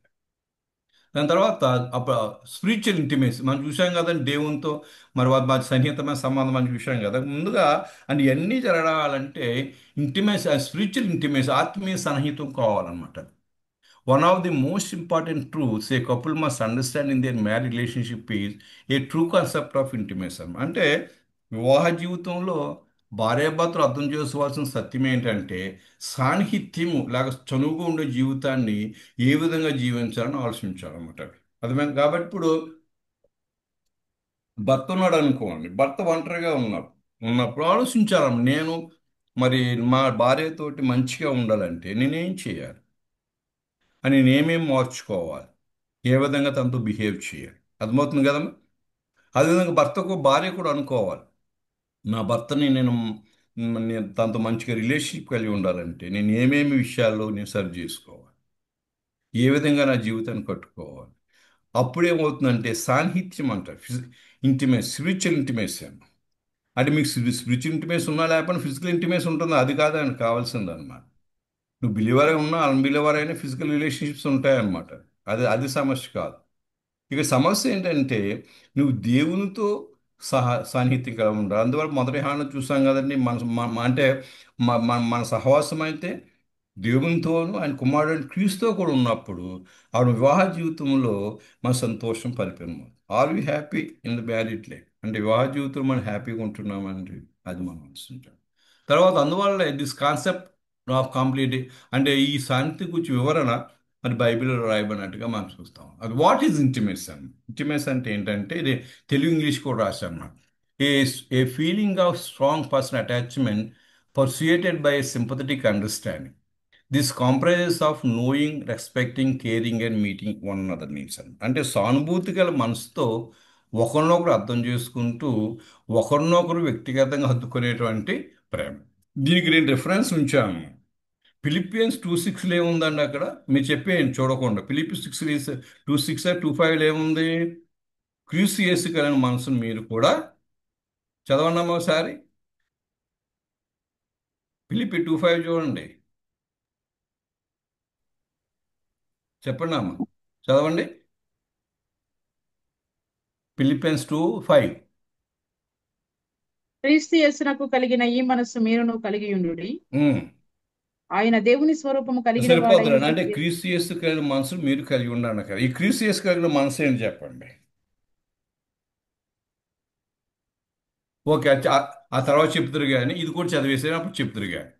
హెబ్రీ పత్రిక 4:15 వచ్చింది. హెబ్రీ 4:15 ఏముంది కాదండి. ఆ, ఆ, మన ప్రధాన యాజకుడు 15 కాదండి, అక్కడ మనకి 17 చూడండి. కావున 2:17. కావున కావున ప్రజల ప్రజల పాపములకు పాపములకు పరిహారము కలుగు చేయుటకై ఉమ్, దేవుని సంబంధమైన కార్యములలో కనికరమును నమ్మకమును గల ప్రధాన యాజకుడకు నిమిత్తము ఉమ్, అన్ని విషయములలో ఆయన తన సహోదరుల వంటి వాడు కావలసి వచ్చెను. ఉమ్. తాను తాను శోధింపబడు శోధించబడి సంపూర్ణ కనుక. శ్రమ పొందెను గనుక ఉమ్, శోధింపబడు వారికి సహాయము చేయగలవాడై ఉన్నాడు. ఓకే, ఇది మనం ఎలా అర్థం చేసుకున్న ఫ్యామిలీ కాంటాక్స్లో క్రీస్తు యేసు కలిగిన మనసు కలిగి ఉండమని చెప్పాడు. అంటే క్రీస్తు యేసు కలిగిన మనసును వివాహ జీవితంలో కలిగి ఉండమని ఏంటి ఒకసారి చెప్పండి. త్వరగా చెప్పాలని ఇంకా చాలా ఉన్నాయి. త్వరగా చెప్పండి ఏముంది క్రీస్తు యేసు కలిగిన మనసు అని చెప్పండి. సాత్వికమైన మనసు, ప్రేమ కలిగి ఉండుట, ఉమ్. తగ్గించుకునే మనసు భర్త అండి. భార్య గురించి ఆలోచించాలి, భార్య భర్త గురించి ఆలోచించాలి. ఏంటమ్మా? భర్త సంఘం కొరకు భార్య దేవుడు గురించి ప్రాణం పెట్టాడు, ఆలోచించాలి. ప్రాణం పెట్టేంతగా ప్రేమించడం. కరెక్టే తమ్ముడు, అది కరెక్ట్. అది మీరన్నీ కూడా ఫ్రేజ్ అండ్ వర్డ్స్ ప్రేయర్స్ అంటారు కదండి. మీ ఫ్రేజ్లో వర్డ్స్లో చెప్పండి అర్థమయ్యేటట్టు. అంటే భార్య భర్తను ప్రేమించమంటే ఏంటో చెప్పండి, అది అది చెప్పండి. ఉం? చెప్పండి మరి. క్రీసేస్కెళ్ళి మనసు అంటే సంగ తగ్గించుకున్నాడు, ప్రేమించాడు, ఇది మంచిదే. అది ఎలాగ మరి మనం ఆచరణలో పెట్టాలి కదా చెప్పండి. ఎవరు మాట్లాడటలేదు. నా వైఫ్ అండ్ హస్బెండ్స్ కూడా ఏదైనా డిస్టర్బెన్స్ వచ్చినప్పుడు సారీ చెప్పుకోవడం, ఆ యొక్క కరెక్షన్ చేసుకోవాలన్న ప్రేమతోని. అది కరెక్టే, దానికంటే ముందు చాలా ఉన్నాయండి. ఒకరికొకరు అర్థం చేసుకొని క్షమించే గుణం కలిగి ఉండాలి. కరెక్టేనా అమ్మాయి, అన్ని ప్రాక్టికల్గా ఎలా చెప్తాము. నేనే చెప్తానులే. ఇప్పుడు క్రీస్తు కలిగిన మనసు అంటాడు కదండి. ఇప్పుడు ఉదాహరణకి పెళ్లిలో ప్రమాణాలు ఏం చేస్తారో చెప్పండి. ఎవరన్నా భర్త గారు చెప్పండి, మీ పెళ్లిలో మీ భార్యతో ఏ ప్రమాణం చేశారో చెప్పండి ఒకసారి. కష్టంలోను మీరు నష్టంలోను చెప్పొద్దండి, నేను భర్తను అడిగాను మిమ్మల్ని కాదు. భర్త గారు చెప్పండి, మెన చెప్పండి, చెప్పాలి త్వరగా. మర్చిపోయారు అప్పుడే. నాకు 41 ఇయర్స్ అయిందని పెళ్ళి అయ్యేది, ఇంకా నాకు గుర్తుంది మరి. ఆ? త్వరగా చెప్పాలి, భర్తలు చెప్పాలి. హలో, లేదా కూడా గోమాత. హత్తుకొని ఉం? ఉంటాము. మరణం వరకు హత్తుకొని ఉంటాము. ఆ కష్టమందును సుఖమందును చేయి విడక హత్తుకొని ఉంటామని చెప్తాము. ఏం చెప్పారండి మీరు? కష్టమందును కష్టమందును వ్యాధిలో సుఖమందును వ్యాధి అందును బాధ అందును ఉంటా చెప్పారు. కరెక్టే. అది అది కష్టం మందును సుఖం మందును చెప్పారు కదా మీరు. ఇప్పుడు సడన్గా మీ ఏం చేస్తున్నారు? ప్రతిరోజు మీ భార్య టీ పట్టుకొస్తుందండి, అంతేగా పొద్దున్న లేచిన వెంటనే. ఆ రోజు టీ రాలేదు, ఆవిడ లేవలేదు. ఆవిడ దగ్గర చూసేటప్పుడు మంచి ఫీవర్గా ఉంది ఉన్నప్పుడు మీరు ఏం చేయాలి అప్పుడు? పని చేయాలండి, అన్ని ఆ? ఇంట్లో పని కూడా చేసుకోవాల్సింది. అది ఏం చేయాలి క్లియర్గా చెప్పండి, మీరు ఏం చేయాలి? టీ పెట్టాలి. వంటగదిలోకి వెళ్ళి టీ పెట్టి ఆవిడ లేపి ఇవ్వాలన్నమాట. అది ప్రేమ అన్నమాట. అర్థమైంది కదా? టీ అంటే పెట్టడం రాదు బ్రదర్, ఎప్పుడెట్లా ఆ? టీ పెట్టడం రాదు. మరి నేర్చుకోవాలండి మీరు. ఇలా బయట నుంచి తీసుకురావచ్చు కదా, టీ రాకపోతే బయట దొరుకుతాయి కదా, తీసుకురావచ్చు కదా. నేర్చుకోవాలండి మరి, చిన్న చిన్న నేర్చుకుపోతే ఎలాగండి మరి. కొంతమంది టీ పెట్టడం రాదు, కొంతమంది సరుకులు పట్టి రావడం రాదు. ఎలాగండి నేర్చుకోవాలండి మనం. మన క్రిస్టియన్ ఫ్యామిలీ కదండి, క్రిస్టియన్ లీడర్షిప్లో. ఒకవేళ ఆవిడ వారం రోజులు బెడ్ మీద ఉందనుకోండి, అప్పుడు మీరేమనుకుంటారు చెప్పండి అమ్మా, చెప్పండి త్వర. మెన్ ఏమనుకుంటారు? ఏదో ప్రేమపూర్వకంగా టీ పెట్టి ఏదో చేతనైంది వండుకొని తీసుకొస్తే బాగలేదని పక్కన పెట్టేస్తారు కదండి. ఆ తర్వాత మాట్లాడతారండి, ముందు మీరు చెప్పండి ఇది. ఆ తర్వాత సగం ముందు చెప్పండి. ఒకవేళ ఆడు బాగాలేదు, ఒక 2 రోజులు మీరు టీ పెట్టేదో అవి పట్టుకొచ్చి ఇచ్చారు, ఇక 3, 4, 5 రోజులు ఉందనుకోండి, అప్పుడు ఏమనుకుంటారు? ఇక నా బ్రతికింతేనా, ఆ? అనవసరంగా పెళ్లి చేసుకున్నాను అంటాం కదండి. అదే ప్రేమ. ఇప్పుడు టీ అది చెప్పండి మీరు. అంటే మీరు వచ్చేటడికి ఏమైపోతుంది? డిస్టర్బ్ అయిపోతాయి. నా పని ఇదేనా, రోజు ఇంకా ఆవిడకి ఇది చేయవలసిందేనా, ఇదా? ఈయనంత మాత్రాన ప్రేమ లేదనుకుంటే ఎట్లండి? అది కాదండి, ఆవిడ గురించి కాదు, మన కాంటెస్ట్లో మాట్లాడుకుందాం. అంటే ఆవిడ సర్వ్ చేయాలి కదండి ఇప్పుడు. యాక్టింగ్ చేస్తున్నాను కూడా అనుకుంటా. ఏంటండి? యాక్టింగ్ చేస్తుందని కూడా అనుకుంటారు సార్ కొంతమంది. వాళ్ళ గురించి కాదు, మన గురించి ఇక్కడ అదే ఏమన్నాడంటే మనమే సార్, మనమే. ఇది యాక్టింగ్ సానుభూ చేస్తుంది. సానుభూతి గల మనసుతో ఒకరినొకరు అర్థం చేసుకోవడం ఉంది కదండి. అందువల్ల ఏంటంటే యేసుప్రభు కూడా మన పట్ల సానుభూతి కలిగి మనం అర్థం చేసుకున్నాడు. మన అంటే ఇక బైబిల్ ఏముంటుందంటే మనం బలహీనమై ఉండగా దేవుడు మనం అర్థం చేసుకున్నాడు. ఏక శరీరమై ఉన్నాము గనక ఉమ్, బాగలేకపోయినా కూడా నాకు బాగలేకుంటే చేస్తుంది కదా, ఉమ్. మనం కూడా అలాగే చేయాలన్న మనసు మనకు ఉండాలి సార్. అది కదా, అలా ఉంటే పర్లేదు. అదే సమయంలో మీరు అన్నారు కదండి, లేడీస్ గర్ల్ మన వీళ్ళకి కూడా ఏమంటారంటే వైఫ్స్ కూడా ఏమనుకోవద్దని వైఫ్స్ అంటే అడ్వాంటేజ్ తీసేసుకొని ఇప్పుడు ఏదో తీసుకొచ్చారు కదా అని కాకుండా దాని మీద సణుకుడు కొనుక్కున్నారు అనుకోండి, అది కూడా కష్టం. అప్పుడు ఏం చెప్పాలి, ఇందాక సిస్టర్ ఏదో చెప్పారు కదా ముందు, థ్యాంక్స్ చెప్పాలి, తర్వాత అప్రిషియేట్ చేయాలి, ఇవన్నీ చేసుకోవాలి. ఒకటి మాత్రం వాస్తవం అండి. చెప్పండి. పురుషుడు ఖచ్చితంగా స్త్రీని ప్రేమిస్తానే ఉంటాడు, అన్ని చేస్తానే ఉంటాడు, కానీ ఉమ్, స్త్రీని తృప్తిపరచడము, తర్వాత ఆమెను గురించి పూర్తిగా తెలుసుకోవడం ఉమ్. చాలా కష్టమేమో అనిపిస్తుంది సార్. కష్టమేనండి.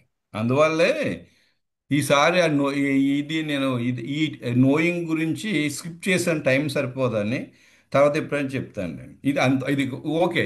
ఇది తర్వాత చూడండి ఇక్కడ అంటే సానుభూతి గల మనసుతో ఒకరినో అర్థం చేసుకుంటూ ఒకరినో బలం హత్తుకొని బలమైన ప్రేమను చూసాం, అంతే కదండి. దీంట్లో ఏముంటుందంటే this compromise of knowing, respecting, caring and meeting one other needs and దీంట్లో ఏముంటుందంటే ఎరగాలన్నమాట, ఎరుగుట, గౌరవించుట, మరి శ్రద్ధ కలిగి ఉండటం, మరియు ఒకరి యొక్క అవసరాలు తీర్చిపోయినటువంటిది ఇందులో ఉందన్నమాట. ఇదో పెద్ద టాపిక్ అండి ఇది, అందువల్ల దీన్ని స్కిప్ చేశాను అన్నమాట. అంటే ఎరగడం అంటే నేను కృష్ణయ్య గారిని ఓ 40 సంవత్సరాలు తిరుగుతాను అది కాదనమాట ఎరగడం అంటే. అండ్ నోయింగ్ అంటే ఏంటి, రెస్పెక్టింగ్ అంటే ఏంటి, కేరింగ్ అంటే ఏంటి, మీటింగ్ వన్ అనదర్ నీడ్స్ అనేటువంటి మనం క్లియర్గా తెలుసుకుంటే అప్పుడు మనం ఈ యొక్క ఇంటిమేస్ అనేటువంటిది ఉంటుందన్నమాట. కాబట్టి మన వివాహ జీవితంలో ఇది నేర్చుకోవాలి. ముందు సానుభూతి గల మనసుతో ఒకరిని అర్థం చేసుకోవాలండి. కాన్ఫ్లిక్ట్స్ వస్తాయని, ఇప్పుడు మా పిల్ల 40 సంవత్సరం అయిందని ఇంకా ఆమె అర్థం చేసుకుంటూ ఉంటే చిన్న చిన్న డిస్టర్బెన్స్ వస్తూనే ఉంటాయి. కానీ మనం అంటే దేవునితో సాన్నిహిత్యమైనటువంటి ఉన్నప్పుడు సానుభూతి గల మనసు ఉంటుంది. అంటే ఒకవేళ మనం డైరెక్ట్గా సారీ చెప్పకపోయినప్పుడు ప్రాబ్లం ఏంటంటే మాది బ్రదర్ అసెంబ్లీ అనమాట. ఈ బ్రదర్ కొన్ని అసెంబ్లీస్లో సారీ చెప్పలేరండి, చెప్పడం కష్టమే. హస్బెండ్స్ అసలు సారీ చెప్పడం అనేటువంటి చాలా గొప్ప విషయం అన్నమాట. కానీ కొంతమంది సారీ చెప్పకపోయినా సారీ అనేటువంటి వేరే విధాలుగా చెప్తూ ఉంటాను అనమాట. అదన్నా ఏదో విధంగా అంటే నేను నీకు సారీ చెప్తున్నాను అనేది కమ్యూనికేట్ చేయాలన్నమాట. అది కొంతమంది బహిరంగ చెప్తారు, కొంతమంది సారీ సారీ అని చెప్పుకుంటారు, కొంతమంది అలా చెప్పరు అన్నమాట. కాబట్టి అందువల్ల సానుభూతి కలిగి మనసు అర్థం చేసుకోవాలి, ఒకరినొకరు బలంగా హత్తుకోవాలన్నమాట. అది మనం చూస్తాం. ఓకే, ముందుకెళ్ళిపోద్ది ఈ ఎరుగుట ఇవన్నీ తర్వాత మనం చూద్దాం, అది స్కిప్ చేస్తున్నాం, తర్వాత చూద్దాం అన్నమాట. తర్వాత స్పిరిచువల్ ఇంటిమసీ అంటే ఏంటి అంటే వాట్ ఈస్ స్పిరిచువల్ ఇంటిమసీ అని ముందు ఆల్రెడీ చూసాం. అండ్ ఇందులో మనం చూస్తాం అంటే ఏంటంటే spiritual intimacy rooted with 2 basic convictions అన్నమాట. అంటే ఎలెన్ జోన్స్ అనేటువంటి ఆయన ఎక్స్ప్లోరింగ్ స్పిరిచువల్ డైరెక్షన్ ఇది రాశాడు అనమాట. ఆయన ఏమన్నాడంటే భార్యాభర్తలుగా దేవునితో సహవాసం కలిగి ఉండాలి, ఒకరితో ఒకరు సంబంధం కలిగి ఉండాలన్నమాట. అదే కదండి మనోహర జీవితం అదే చూసాం కదండి. భార్యాభర్తలుగా వాళ్ళు దేవునితో సహవాసం కలిగి ఉన్నారు, అప్పుడు ఒకరితో ఒకరు సంబంధం కలిగి ఉన్నారు, అంతే కదండి. అందువల్ల బైబిల్ ఏముంటాడు అంటే మార్క్స్ వార్త ఇక్కడ రాశాను కదండి. మార్క్స్ వార్త ఒక ఉంటుంది కదా 12:30 ఏముంటుందంటే పూర్ణ హృదయంతో, పూర్ణాత్మతో, పూర్ణవేకంతో దేవుడైన ప్రభుని ప్రేమించాలి, అప్పుడు నిన్నువన్నీ పొరుగు వారిని ప్రేమించు, అంతే కదా. ఇప్పుడు నేను పూర్ణ హృదయంతో, పూర్ణాత్మతో, పూర్ణ మనసుతో మరి నేను దేవుని ప్రేమిస్తున్నప్పుడు మరి నా భార్యను ప్రేమించే సమస్య కదమ్మా. సమస్య ఎక్కడ వస్తుందంటే మనం దేవుని ప్రేమించలేదు. అందువల్ల ప్రేమ గురించి మాట్లాడుతూ యోహాన్ పత్రికలు ఏమంటాడంటే మరి కనబడుచున్నటువంటి నీ సహోదరుని ప్రేమించకపోతే కనబడుచున్న దేవుని ఎలా ప్రేమిస్తావు? మన దేవుడు కనపడ్డు. కాబట్టి నేను దేవుని ప్రేమిస్తున్నాను, ఐ లవ్ గాడ్ అన్నప్పుడు మరి మరి నువ్వు కనపడి సోదరుని ప్రేమించాలిగా. కాబట్టి మనం అంటే ఆత్మీయ సాహిత్యంలో 2 బేసిక్స్ కన్విక్షన్స్ ఉన్నాయన్నమాట. మొట్టమొదటి అంటే భార్యాభర్తలుగా దేవుడితో సహవాసం కలిగి ఉండాలి, ఒకరితో ఒకరి సంబంధం కలిగి ఉండాలి. అందువల్ల ఇక్కడ మనం అందువల్ల అంటాడు చూడండి, ఇక్కడ యోహాను సువార్త 10:27లో నా గొర్రెలు నా స్వరం వినును, అవి నన్ను నేను వాటిని ఎరుగుతున్నా, అవి నన్ను వెంబడించు. సరే, అక్కడ స్వరం ఎలాగే ఉంటున్నారు చూసారు, అటువంటి ఈగర్నెస్ ఉండాలి. యెహోషువలో చూస్తాం కదా, నేను నా ఇంటి వారిని యెహోవాను సేవిస్తాను. తర్వాత యోహాను సువార్త 13:34లో ఒకరినొకరు ప్రేమించమంటాడు. ఇవన్నీ కూడా మనం చూస్తాం.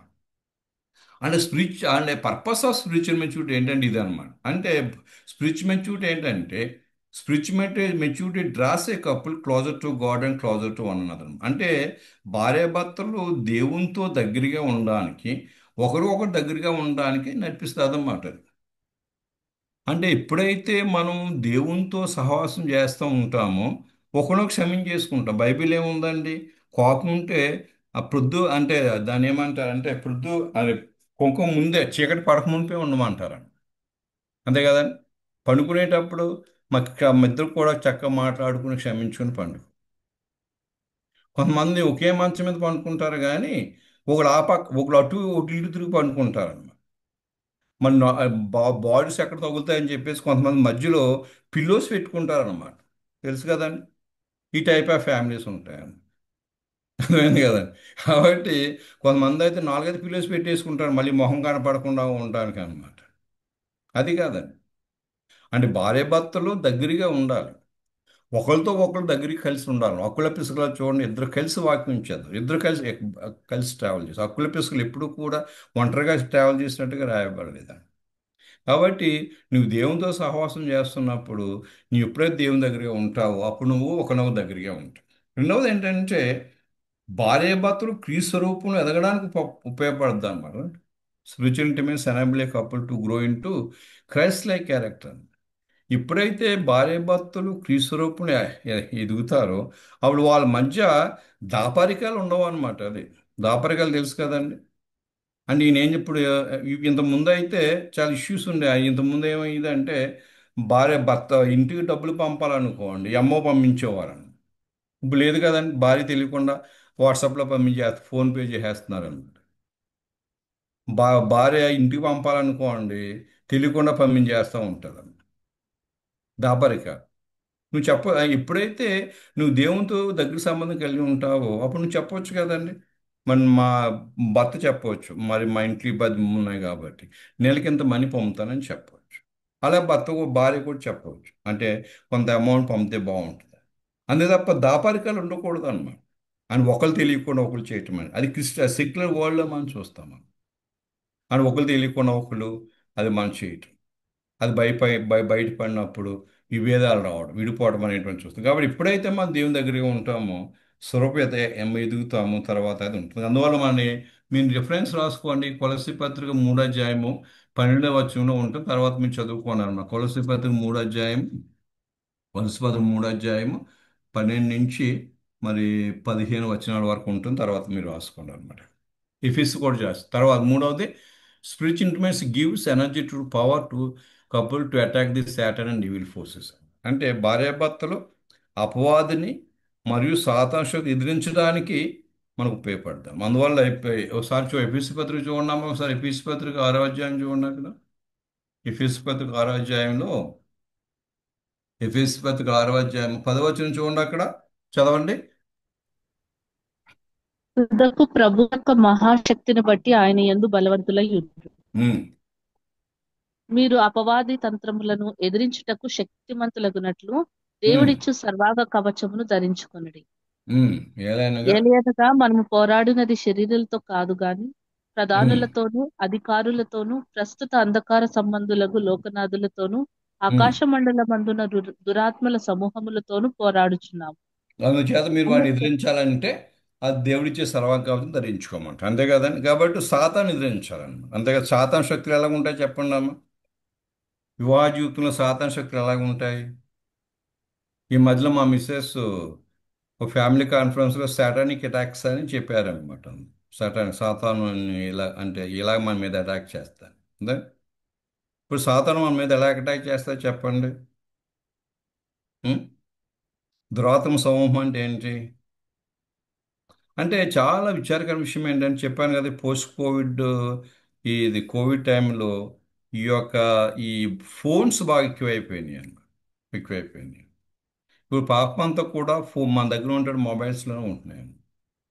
అంటే భార్య తెలియకుండా భర్తలు తెలియకుండా భార్యలు వేరే వాళ్ళతో మెసేజ్లు పంపటం, ఎమోషనల్ అటాచ్ అయిపోవటం, ఇవన్నీ చూస్తున్నాం.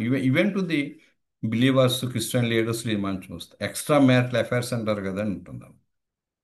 అది చాలా విచారకర విషయం. దాని కారణం ఏంటంటే నువ్వు దేవునితో దగ్గరగా లేవు కాబట్టి ఇటువంటి వస్తాను ఎమోషనల్ అటాచ్మెంట్స్.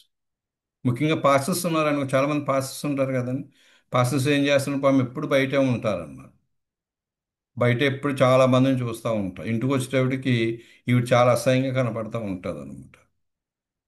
కాబట్టి ఇంకా వాళ్ళలోనే ఆలోచించుకుంటూ ఉంటారు. అలాగే వైఫ్ కూడా అనమాట. కాబట్టి ఇటువంటి అన్నీ కూడా మనం అందువల్ల ఏంటంటే మన భార్యాభర్తల మధ్య ఆ యూనిటీ ఇంటిమేసీ ఉన్నప్పుడు ఇటువంటి అన్నీ కూడా. అందువల్ల బైబిల్ ఏముంటుందంటే అపవాదం ఎదిరించుడే వాడి మీ దగ్గర నుంచి పారిపోతాడు. అపవాదం ఎదిరించాలి అని ఉంటాడు. తర్వాత అవి ఆల్రెడీ చెప్పాను కదండి. అంటే ఒకరి పట్ల యథార్థంగా ఉండడానికి మరి దేవుని ప్రేమలో రూపాంతరం పొందడానికి ఉంటుంది. రోమపత్రిక 5:5 సార్లు చదవండి. రోమపత్రిక 5:5 ఏముంటుంది చూడండి. అక్కడ 5వ అధ్యాయం 5వ వచనం ఏముంటుంది? ఎందుకనగా నిరీక్షణ మనం సిగ్గుపరచదు, మనకు అనుగ్రహించబడిన పరిశుద్ధాత్మ ద్వారా దేవుని ప్రేమ హృదయంలో కుమ్మరించబడి ఉంది. అతను దేవుని ప్రేమ ఉంది. తర్వాత ఇది spiritual intimacy is both an objective and subjective experience అనమాట. అది అంటే భార్యాభర్తలు దేవునితో మరియు ఒకరి పట్ల ఒకరు ఉండేటువంటి ఆత్మీయ సంబంధం ఆబ్జెక్టివ్ అండ్ సబ్జెక్టివ్ అనమాట. అంటే నేను దేవుని ప్రేమిస్తున్నాను అనేటువంటిది అది ఆబ్జెక్టివ్ అయితే ఈ యాక్షన్లో చూపించమైనటువంటి సబ్జెక్టివ్ అని. దేవుడు అన్నాడు నేను లోకాన్ని ప్రేమిస్తున్నాను అన్నాడు. దేవుడు లోకంతో ప్రేమించాను. అది ఆబ్జెక్టివ్ అనమాట. అది గురి అనమాట. అది మన కంటికి కనిపించదు అనమాట. అది ఎలా ఇంప్లిమెంట్ అయిందంటే తన కుమారుని పంపించాడు. కాబట్టి మనం మాటలే కాదు శాస్త్రాలు అనే విషయాన్ని మనం చూస్తాం. కాబట్టి ఈ 5 కూడా ఇంపార్టెంట్. 5 ఏంటి చెప్పండి ఒకసారి. మొట్టమొదటి ఏంటి చెప్పండి. మొట్టమొదటి ఏంటి? భార్యాభర్తలతో కూడా దేవునికి దగ్గరగా ఉండాలి. అప్పుడు ఒకరినొకరు దగ్గరగా ఉండడానికి అవకాశం. అంటే దగ్గరగా ఉండటం అంటే నాట్ ఫిజికల్ రిలేషన్ అండి, అది కాదు. ఫిజికల్ రిలేషన్కి దేవుడు అవసరం లేదండి. అర్థమైందా? కాబట్టి ఇది ఇంపార్టెంట్ అనమాట.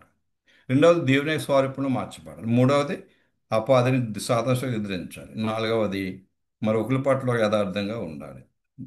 భార్యాభర్తలు మరియు వాళ్ళ యొక్క అనుభవాలు అనేటువంటి వాళ్ళ జీవితంలో చూపించాలి. ఇది ఎక్కడేం చూడండి. లాస్ట్ ఏంటంటే spiritual intimacy is possible only when both are believers and allow the Holy Spirit to dwell in their hearts అంటారు. కాబట్టి ఇద్దరూ కూడా భార్య విశ్వాసులుగా ఉన్నప్పుడు మాత్రమే పరిశుద్ధాత్మ అధికారాన్ని అనుమతించినప్పుడు అటు ఉంటుంది. చాలామంది క్రిస్టియన్స్ అని క్రిస్టియన్స్ అందరూ విశ్వాసులు కాదు కదండి. కాబట్టి ఇద్దరు విశ్వాసులు అయి ఉండి మారుమనసు పొంది విశ్వాసులు అయి ఉండి మరి పెళ్లి చేసుకుంటే అప్పుడు పరిశుద్ధాత్మక అధికారికి ముందు వస్తారు. అప్పుడు ఇవన్నీ కూడా పాజిబుల్ అవుతుంది. ఒక విశ్వాసి అయితే ఇది పాజిబుల్ కాదండి. అది తర్వాత నెక్స్ట్ ఏంటంటే కంపానియన్షిప్ అనమాట. ఇంతకుముందు అది చెప్పాను కదండి. మనకి ఫస్ట్ పాయింట్లో మీరు చెప్పాను కదా, భార్యాభర్త ఇద్దరు కూడా ఏం చేస్తున్నారు దాన్ని చూసాం కదండి. వాళ్ళు అదే ప్రేయర్ఫుల్ ఫ్యామిలీ అని, కార్డియల్ రిలేషన్షిప్స్ ఉన్నాయని ఇవన్నీ చెప్పాను కదండి. కాబట్టి ఇవి వివాహ జీవితంలో కలిసి జీవించాలన్నమాట. సాహచర్యం అంటారు. వాళ్ళు కలిసి వెళ్ళారు కదండి. మనోహ భార్య ఇలా ఉందని చెప్పినప్పుడు మనోహ కూడా కలిసి వెళ్ళాడు అనమాట. కాబట్టి ఇక్కడ చూసినప్పుడు లివింగ్ టుగెదర్ ఈజ్ ఇంపార్టెంట్ అనమాట. కంపానియన్షిప్ అండ్ లివింగ్ టుగెదర్ అంటే కంపానియన్షిప్ అనేటువంటిది it was not man's idea but God's patent అంటారు. అంటే కలిసి జీవించాలనేటువంటి మానవ ఆలోచన కాదు, దేవుని ప్రణాళిక. ఇప్పుడు ఎవరైనా విడివిడిగా ఉన్నారనుకోండి, మనం ఏమంటాము, బాబు వీళ్ళు మీ విడివిడిగా ఉండటం మంచిది కాదు, కలిసి జీవించడం అని చెప్తామన్నాం. అది మన ఆలోచన కాదు. భార్యాభర్తలు కలిసి జీవించాలనేటువంటిది, కలిసి పనిచేయాలనేటువంటిది దేవుని యొక్క ప్రణాళిక అనమాట. అది ఆదికాండం ఉంటుంది కదా, నరుడు ఒంటరిగా ఉంచుట మంచిది కాదంట. ఎఫెసీ పత్రికలో కూడా అంటాడు కదండి, అది ఒక్కడికంటే ఇద్దరు ఉండడం మంచిది అంటాడు. ఇద్దరు ఉంటే వాడు పడిపోతే వాడు ఏం చేస్తాడు, లేపుతాడు. కాబట్టి కంపానియన్షిప్లో అండ్ సాహచర్యంలో 2 విషయాలు ఉంటాయి, జాగ్రత్తగా అర్థం చేసుకోండి. మొట్టమొదటి ఏంటంటే ఇంటిమేట్ రిలేషన్షిప్ విత్ అనమాట, అంటే సన్నిహితమైన సంబంధాలు. సామెతలు 2:16 చదవండి ఎవరన్నా. సామెతలు 2:16. సామెతలు 2:16 చదవండి అమ్మ అక్కడ. మరియు అది జారస్త్రీ నుండి మృదువుగా మాట్లాడు పరస్త్రీ నుండి నిన్ను రక్షించును. అట్టి స్త్రీ అట్టి స్త్రీ తన యవ్వన కాలపు ప్రియుని విడిచినది, తన దేవుని నిబంధనను మరచున్నది. అదంటే ఇది అంటే ఇంటిమేట్ రిలేషన్షిప్ అనేటువంటిది డెఫినెట్గా sexual relationship between wife and husband అండి అది. ఇది మనము అంటే చాలా సీరియస్గా తీసుకోవాలన్నమాట.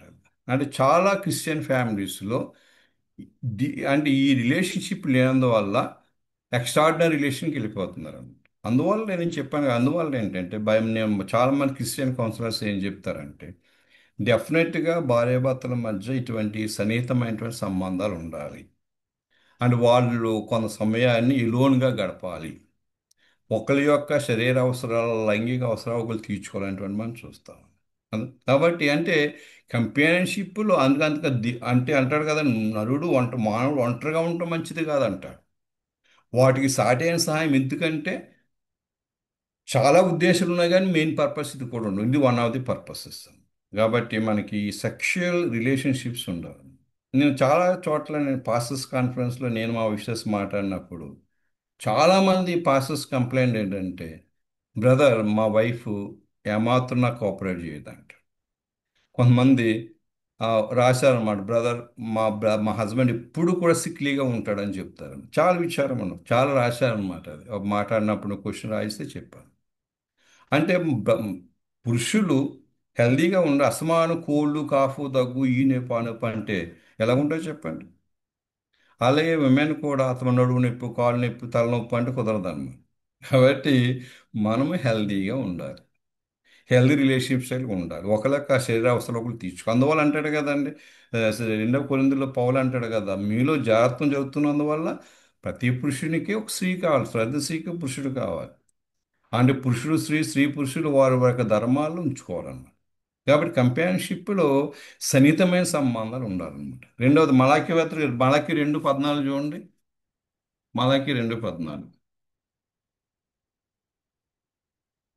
మలాకి 2:14 వచ్చింది చూడండి అక్కడ. చదవండి అమ్మా. అది ఎందుకని మీరు అడగగా, యవ్వన కాలమందు నీవు పెండ్లి చేసుకొని అన్యాయంగా విసర్జించిన నీ భార్య పక్షమున యెహోవా సాక్షి అయ్యను. అది నీకు తోటిదై నీవు చేసిన నిబంధనకు పాత్రురాలు గదా, నీ పెండ్లి భార్య గదా.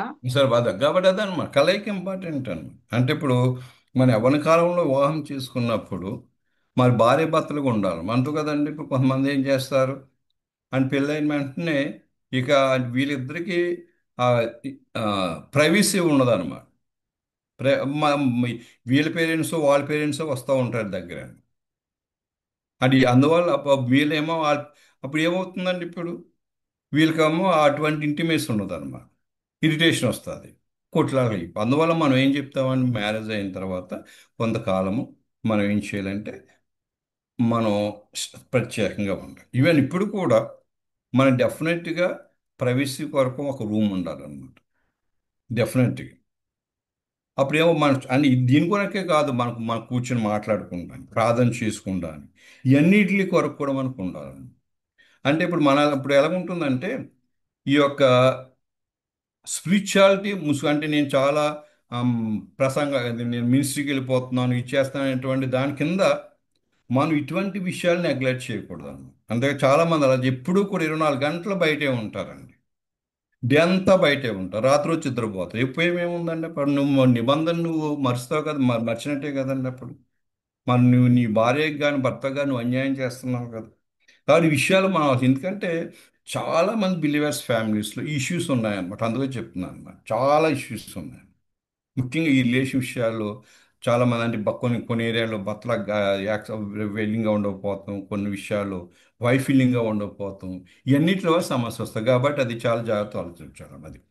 అది మనం చూస్తాం.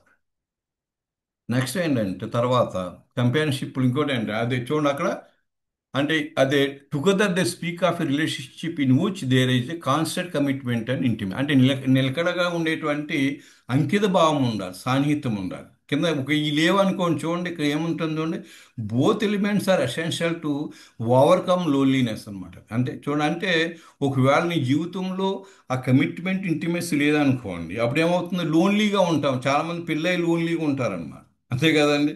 భర్త లోన్లీగా ఉంటాడు, భార్య లోన్లీగా ఏకాంతంగా ఉంటుంది, మాట్లాడుకుంటా ఉండదు అనమాట. ఎందువల్ల వాళ్ళ కమిట్మెంట్ లేదు కదండి ఇక. కాబట్టి పెళ్లి కాకముందు ఒంటరిగానే ఉన్నా, పెళ్ళైన తర్వాత కూడా ఒంటరిగా ఉంటున్నాం. ఉపయోగం ఉందని కాబట్టి మనం వాళ్ళని కాబట్టి తప్పనిసరిగా మనకి ఆ అంకిత భావం ఉండాలి. తర్వాత ఇంటిమేస్ ఉన్నప్పుడు మనం కలిసి జీవించడానికి అవకాశం ఉంది. ఓకే. తర్వాత ఈ యొక్క కంపానియన్షిప్ చూస్తున్నప్పుడు ఇందులో మూడు ఉంటాయి, సహచర్యంలో మూడు ఉంటాయి అన్నమాట. మొట్టమొదటి ఏంటంటే భావ వ్యక్తీకరణ, కమ్యూనికేషన్ అన్నమాట. రెండవది కాన్ఫ్లిక్ట్ అన్నమాట. మూడవది సహకారం. మూడు ఉంటాయి అన్నమాట. అంటే భావ వ్యక్తీకరణ, భిన్నాభిప్రాయాలు, సహకారం అన్నమాట. ఇప్పుడు వాట్ ఈస్ కమ్యూనికేషన్ అంటే ఏంటంటే ఇది కమ్యూనికేషన్ అంటే చూడండి ఇక్కడ ఏముంది, able to express one self అన్నమాట. అంటే ఒకరి యొక్క భావాలు ఒకరితో పంచుకునే సామర్థ్యం కలిగి ఉంటాం అన్నమాట. అది అర్థమైంది కదమ్మా. తర్వాత భార్యాభర్తల మధ్య సంభాషణ జరుగుతున్నప్పుడు వారి యొక్క ఇష్టాలు, అయిష్టాలు, వారి అనుభవాలు, జ్ఞానాన్ని పంచుకుంటారు. అదన్నమాట కమ్యూనికేషన్ అంటే. అదనమాట. అంటే నువ్వు కమ్యూనికేట్ చేస్తున్నప్పుడు నీ యొక్క అంటే కమ్యూనికేషన్లో నువ్వు స్వేచ్ఛగా నీ భావాలను పంచుకునేటువంటి సామర్థ్యం నీకు కలిగి ఉండాలని. ఆ కమ్యూనికేషన్లో ఇష్టాలు ఉండవచ్చు, అయిష్టాలు ఉండవచ్చు, ఇవి కూడా ఉండాలి. కొంతమంది ఏం చేస్తారండి, మంచివే కమ్యూనికేట్ చేస్తారు. ఒకసారి ఒక ఆవిడ ఆ భర్తకు పాపం బాగా చేపల కర్రీ ఇష్టం అని చెప్పేసి మంచి కర్రీ చేసిందంట. వచ్చి పెడితే తల పైకెత్తకుండా తినేస్తున్నాడు అంట ఈయన. పాపం భార్య చూస్తూ ఉందంటే ఏమని చెప్తాడేమో అని.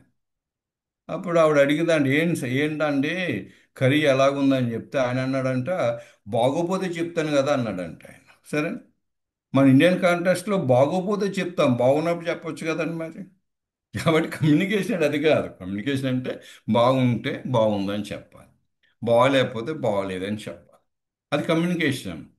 ఇప్పుడు భార్య మంచిగా డ్రెస్ వేసుకుంది అనుకోండి, నువ్వు డ్రెస్లో చాలా బాగున్నావు అని చెప్పాలి. లేదా భర్తలు నీ ఇందులో చాలా అది కమ్యూనికేట్ చేయటం. ఈ కమ్యూనికేషన్ అనేటువంటిది భార్యాభర్తలు ఉన్నప్పుడు మంచి రిలేషన్షిప్ ఉంటుందన్నమాట.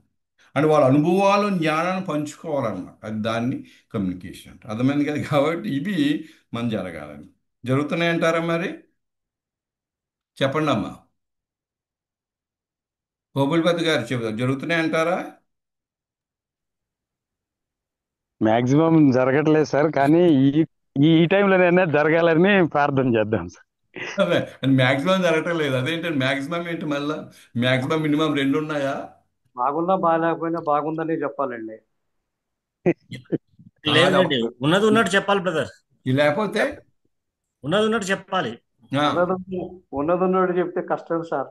బాగాలేకపోతే కష్టమేం లేదు, వాళ్ళకు ఒకవేళ అర్థం చేసుకుంటారు తర్వాత. ముందు ఇప్పుడు కష్టపడు. అది కాదండి. అప్పుడు అవి అది అబద్ధం అవుతుంది కదండి మరి. అదే ఇప్పుడు వచ్చిన సమస్య.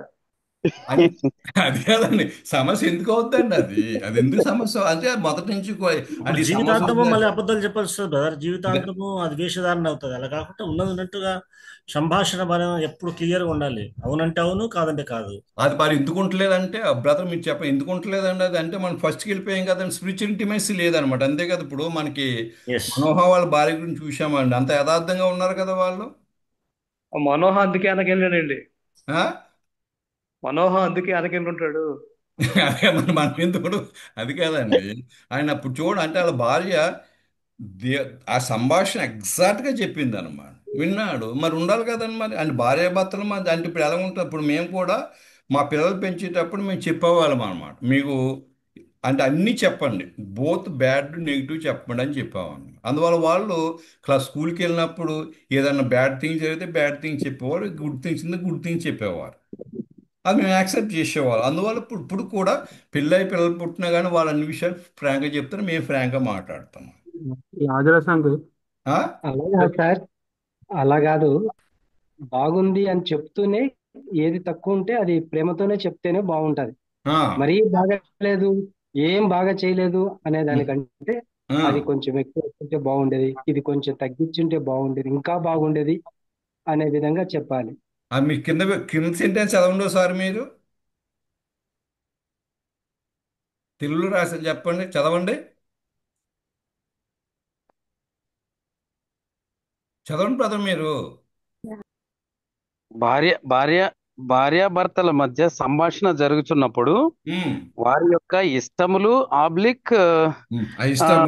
అయిష్టములు, వారి అనుభవాలు, జ్ఞానమును పంచుకొనుట.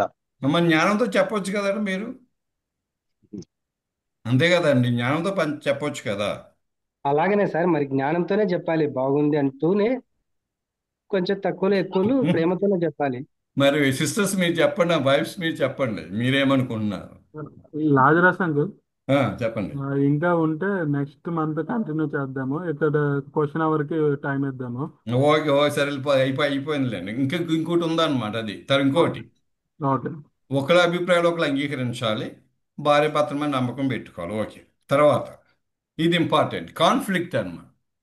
ఇప్పుడు కాన్ఫ్లిక్ట్ అంటే ఏం చెప్పండి? కాన్ఫ్లిక్ట్ అంటే కుట్లాట్లు, జగడాల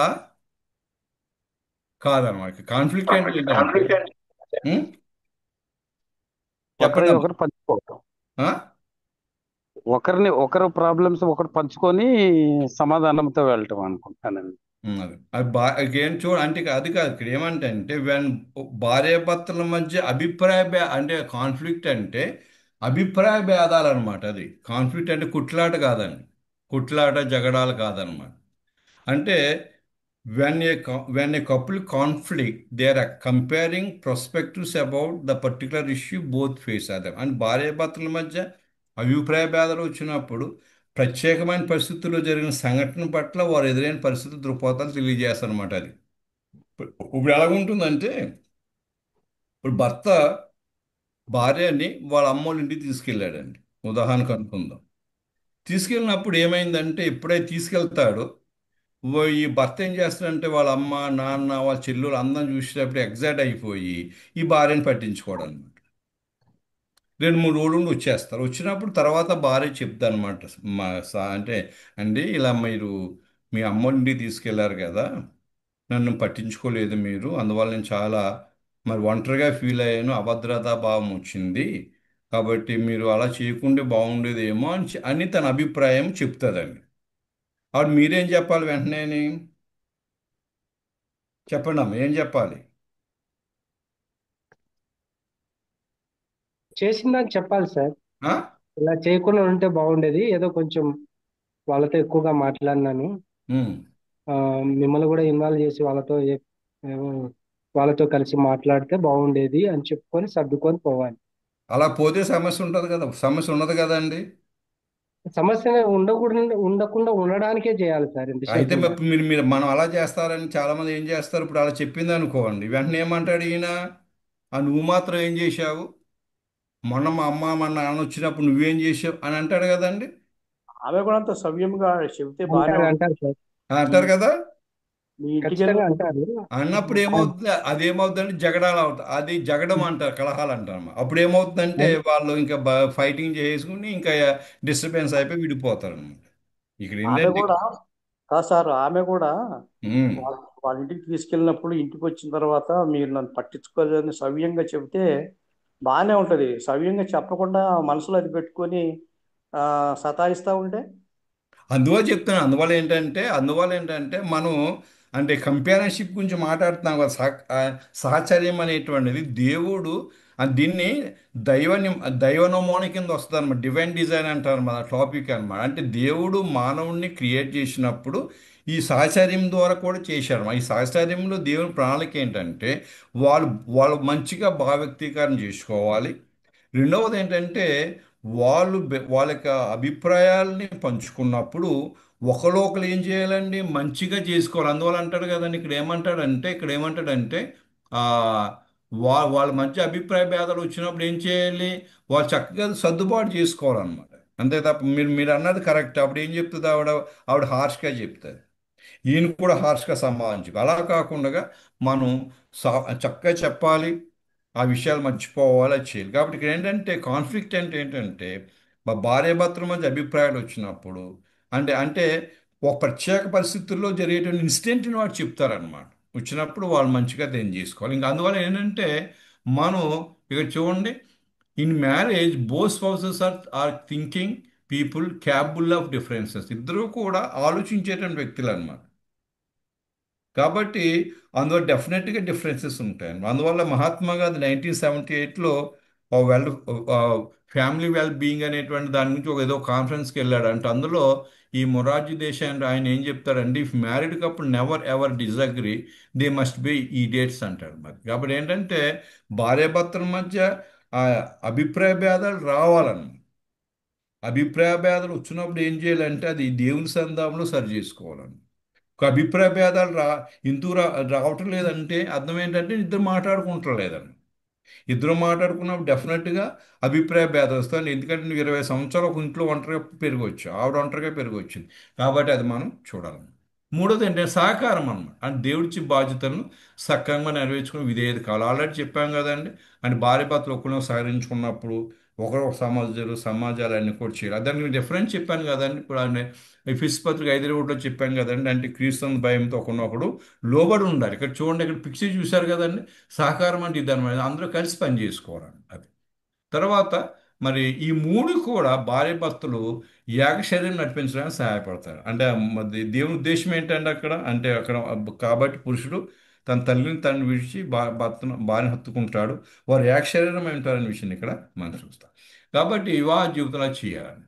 తర్వాత ఇక్కడ వివాహ జీవితంలో దేవుని అల్టిమేట్ గోల్ అంటే ఏక శరీరంగా ఉండాలి. వన్ ఫ్లెష్ అని ట్రినిటీ చూస్తాం కదండి. ట్రినిటీలో తత్వంలో ఏకత్వంలో భిన్నత్వం, భిన్నత్వంలో ఏకత్వం ఉంటుంది. కాబట్టి అందువల్ల కంక్లూజన్ ఏముంటుందంటే ఎవరైతే దేవుని నమ్మిస్తారో వాళ్ళు మాత్రమే సరైన నిర్ణయాలు తీసుకోవడానికి, దేవునితో సన్నిహిత సంబంధం కలిగి ఉండడానికి, మనోభావాలే దేవుడు కేంద్రమైన కుటుంబాలు కట్టుకోవడానికి సహాయపడతారు. ఎవరైతే దేవుని విశ్వాసం ఉంచినప్పుడు, దేవునితో మంచి రిలేషన్షిప్ కలిగి ఉన్నప్పుడు మాత్రం ఆ విధంగా చేస్తారు. కాబట్టి వాళ్ళు మాత్రమే మంచి నిర్ణయాలు తీసుకుని, ఎందుకంటే వాళ్ళు ప్రార్థన చేస్తారు. అంతేకాదు మనోహ గురించి మనం చూస్తాం, వాళ్ళ ఫ్యామిలీ గురించి చూస్తాం. వాళ్ళు దేవుడు కేంద్రమైన కుటుంబాలు కట్టుకున్నారు, ఒకరికి లోబడాలి దేవుని మాట విన్నట్టుగా మనం చూస్తాం. కాబట్టి ఫైనల్గా అప్లికేషన్ ఏంటంటే ఇక చదవండి. చదవండి ఒకసారి. వివాహ జీవితంలో చదవండి. వివాహ జీవితం గెలుపు గెలుపు ఓటములో ఓటములు ఉండవు. ఇద్దరు కూడా కలిసి నేర్చుకో. నేర్చుకోవాలి. పైన చూశారండి, ఇద్దరు కూడా కరాటే అయిపోతుంది అనమాట. ఇక్కడ పైన కింద ఏం చూడండి, కలిసి నేర్చుకో. వివాహ జీవితంలో నేను నెగ్గాను, నేను ఓడిపోయాను కాదనమాట. ఇప్పుడు భార్య భర్తలు గొడవ వచ్చినప్పుడు ఎవరు సారీ చెప్పాలి, ఎవరు మాట్లాడాలని దాని గురించి ముందు పట్టుకున్నాం అనుకోండి, కుదరదు అక్కడ. ఓ పొరపాటుని భార్య ముందుకొచ్చి అది మాట్లాడింది అనుకోండి, భార్య భర్త అనుకుంటాను నేనే గెలిచాను, మా భార్య ఓడిపోయింది అనుకుంటారు. అలా కుదరదండి. వివాహ జీవితంలో గెలుపు ఓటములు ఉండవు, ఇద్దరు కలిసి పనిచేయాలి. కాబట్టి ఈ విధంగా ఇద్దరు కలిసి పనిచేయాలంటే మన దేవునితో సన్నిహితమైన సంబంధం కలిగి. కాబట్టి మరి మనోహ గురించి మనం చూసే లాస్ట్ ఒక నుంచి చదివేసి వివరిస్తాము. మనోహ జీవితంలో చక్కగా నేర్చుకున్నారన్నమాట. ఇక్కడ చూడండి, ఇక్కడ మనోహలో 13 అధ్యాయము 23 చూడండి. అక్కడ 22 అంటాడు, మరి ఆయన యెహోవాదూత మనోహ తెలిసి మేము దేవుని చూసాం కాబట్టి మేము చచ్చిపోతాము అని మా భార్యతో చెప్పినాడు. భార్య ఏమని చెప్పండి, అతని అతని భార్య భార్య యెహోవాను యెహోవా మనలను చంపగోరిన ఎడల ఆయన ఉమ్, దహన బలిని నైవేద్యమును మన చేత అంగీకరింపడు, ఉమ్, ఈ ఇవన్నీ కూడా సంగతులన్నిటినీ మనకు చూపింపడు. చక్కగా ధైర్యపరుస్తుంది. అదనమాట అది లైఫ్ అన్నమాట. గాడ్ సెంటర్ లైఫ్ ఏంటంటే ఎవరో ఒకరు ఒకసారి భర్త మరి కొద్దిగా తక్కువగా ఉన్నా, భార్య ఉన్నా, ఇద్దరు ఒకరు చేసుకోవాలి. భర్త అర్థం చేసుకోలేకపోయాడు థింగ్స్ అనమాట. అప్పుడు తను భయపడుతున్నాడు, అయ్యో దేవుందో చూశాను చచ్చిపోతామేమో అని చెప్తే భార్య చెప్తుంది అనమాట, లేదు మరి ఒక అలాగనుకుంటే ఎందుకు మరి నైవేద్యం ఆయన చేస్తాడు, వద్దు. మనం తప్పనట్టుగా మరి దేవుడు దేవుడు మనకు సహాయం చేస్తాడు, నీ బలపరిచేట్టుగా మనం చూస్తాం. కాబట్టి వివాహ జీవితంలో ఇప్పుడు ఏమనుకోవాలండి, దీని ప్రకారం చూస్తే మరి మనోహ ఓడిపోయినట్టుగా మరి వాళ్ళ భార్య గెలిచినట్టు కాదు కదండి ఇప్పుడు మరి. కాబట్టి అది వివాహ జీవితం గెలుపు ఓటములు ఇద్దరు కలిసి నేర్చుకోవాలి, అంతే కదండి. ఇప్పుడు భర్త ఇద్దరు కూడా కలిసి నేర్చుకున్నారండి. భర్త చెప్పినప్పుడు భార్య వినాలి, భార్య చెప్పినప్పుడు భర్త. అలాగైతేనే మనం క్రీస్తు కేంద్రీకృత కుటుంబాలు ఉన్నాం. కాబట్టి ఈరోజు మనం క్రీస్తు కుటుంబం ఎలా ఉండాలి, ఎలా కట్టుకోవాలనే విషయం మనం నేర్చుకున్నాం. కాబట్టి మనందరం కూడా మరి మనోహ ఫ్యామిలీ ఉండి చక్కటి కుటుంబాలు కట్టుకోవాలని ప్రభు దగ్గర మాట్లాడాడు. కాబట్టి దేవుడి కొద్ది మాటలు దీవించారు కాక ఆమె.